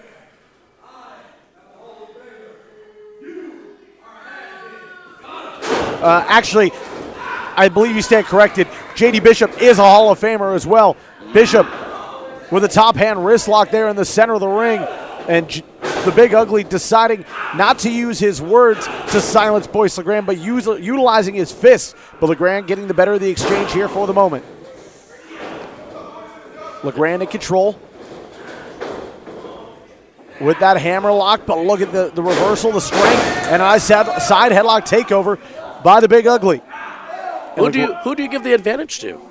Early on in this matchup, I'd have to go with the Ugly Tree as they are in control at the moment, but that pendulum of momentum could easily swing back the other way. But Big Ugly proving to be a force to be reckoned with right now. He's so powerful. He's so calculated in all his moves. Look at the He's Irish amazing. whip, counter reversal. In goes the Dynamite Division champion. Ugly, beautiful arm drag takeover. And another one for good measure, center of the ring. And just like that, J.D. Bishop continues control over the Dynamite Division champion. Hey, if Big Ugly's able to add more pressure, he might got a submission victory right there, tagging his son, the Freight Train, Bronson Bishop. And Bronson Bishop driving in with a double axe handle to the solar plexus, follows it up with a huge forearm shot. 5 minutes is elapsed in this contest. 5 minutes. What do you think training under the Ugly dojo's like? Hard-hitting, fast-paced action? Well, not to mention the fact that it's family you're training with. People who know you better than you know yourself and will push you beyond your limits in a way that a complete stranger won't. But right now, speaking of complete strangers, the bad boys, strangers to the Ugly family, not anymore with the way that they're acting in this matchup. I believe the Ugly Tree is starting to get a good idea of who they're standing across the ring from. I don't know if they did their homework, but they're definitely getting a lesson learned right here with the bad boys. Constantly, the numbers game is helping them out. Double team maneuver, cover. There's a cover by Texera. Could it be enough? No. Bishop able to get the shoulder up as this matchup continues. What a way to end our night here with this huge 6-man tag team war. First time ever, too. Cover. And there's a cover. Deep cover. Only a 2 count, though, as Texera remains in control of the matchup. Now with the front face lock. Back into the corner, makes a tag to the 2018 Young Lions Cup winner, Derek Slade, as Lucian Delight looks on in approval. Very smart tag team wrestling there, tagging in and out non-stop, making sure the fresher man's in. Neckbreaker leads the lateral press, but only a 2 count. Senior official Sparky Ballard in perfect position there for that pinfall attempt. And his count is just right. Derek Slade is the top trying to claim it. Sparky Ballard doesn't want to count. But a rake of the eyes right in front of the official, and that just goes to show you what kind of person Derek Slade is. He doesn't care about the fact that the official's right in front of him. He's going to cheat regardless. Well, you better. He's going to have to care if he doesn't want to get disqualified. Look for the Irish whip, big splash in the corner. No, nobody home. Bronson Bishop now. The freight train running through with a huge knee right into the gut. And now Bishop with that front face lock. Oh, but Slade, smart tactic there. And out of the top guard position, firing away with the big right hands. The disrespectful, sleazy Derek Slade, the total package living up to his namesake right now, makes the tag to Boyce LeGrand. No respect for the Bishop family. What's wrong with him? Oh, come on, Boyce LeGrand. Oh, LeGrand spitting in the face of the Hall of Famer. What are you doing? A Hall of Fame spit into the face of the big ugly JD Bishop, and now on the other side of the ring. On the other side of the ring, LeGrand and the Bad Boys with the numbers game. LeGrand trying to go to the outside, the official bringing him back in, but that allows Lucian Delight and the Bad Boys to lay down a beating onto Bronson Bishop, and the Ugly Tree has had enough. I think there's going to be a family reunion of sorts happening right now. Sparky Ballard's he's losing control. He's losing control He's absolutely lost control of this matchup. Bronson Bishop on the receiving end of a lot of punishment here very quickly at the hands of the 4 members of the Bad Boys. Come on. Bishop needs a tag out. He has no energy left in the tank. Titus or Big Ugly needs to get tagged into this so desperately. If not this match, it's going to be over. And you can see the concern starting to mount on the face of the Ugly Tree. There's a cover. You can see the concern as they see this match starting to slip away, trying to will Bishop back into this one. Bronson in trouble as the Dynamite Division champion with a bunch of quick covers, even that trying to wear down the cardio game of Bronson Bishop, who's barely able to kick out. This could do it right here. This could be it. No, Bishop still finds a way out. And LeGrand again going for a cover. That exudes so much cardiovascular strength to kick out. LeGrand showing why he is such a crafty veteran and why he has been able to hold that Dynamite Division title for as long as he has. LeGrand now with the tag to Texera. And counting. And Texera and going right after the solar plexus region of Bronson Bishop, again trying to wear down the cardiovascular strength. Bronson needs a tag out. He needs a tag out so desperately. There's a cover, a deep cover, hook of the leg. But again, only a 2 count, and you can see frustration now on the face of Texera. But going right back to the game plan, unrelenting are the Bad Boys as they have effectively cut Bronson Bishop off from his family, from his tag team partners here tonight.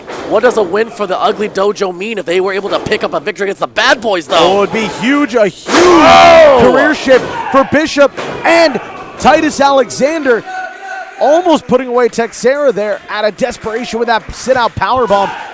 But how much energy did Bronson Bishop exude in that moment? 10 minutes has elapsed in this contest. 10 minutes. Both competitors down, the referee counting. Bronson finally has a moment to make a tag. Can he do it? Bronson Bishop, and he gets the tag, and in comes the Big Ugly JD Bishop, as does the Dynamite Division champion LeGrand. Big Ugly firing away with big right hands. JD Bishop in control, looking for the super kick. Was LeGrand downstairs? Oh, and a stunner! A stunner! Big stunner there. Voice is down. Oh, and a stunner to Bishop. Wait, what? Here comes Bronson downstairs. It's a stunner party here tonight. Oh, no! Can you do this? Stunners aplenty. Oh, downstairs, and a Stone Cold Stunner. No. Everyone's getting stunners. Good Lord!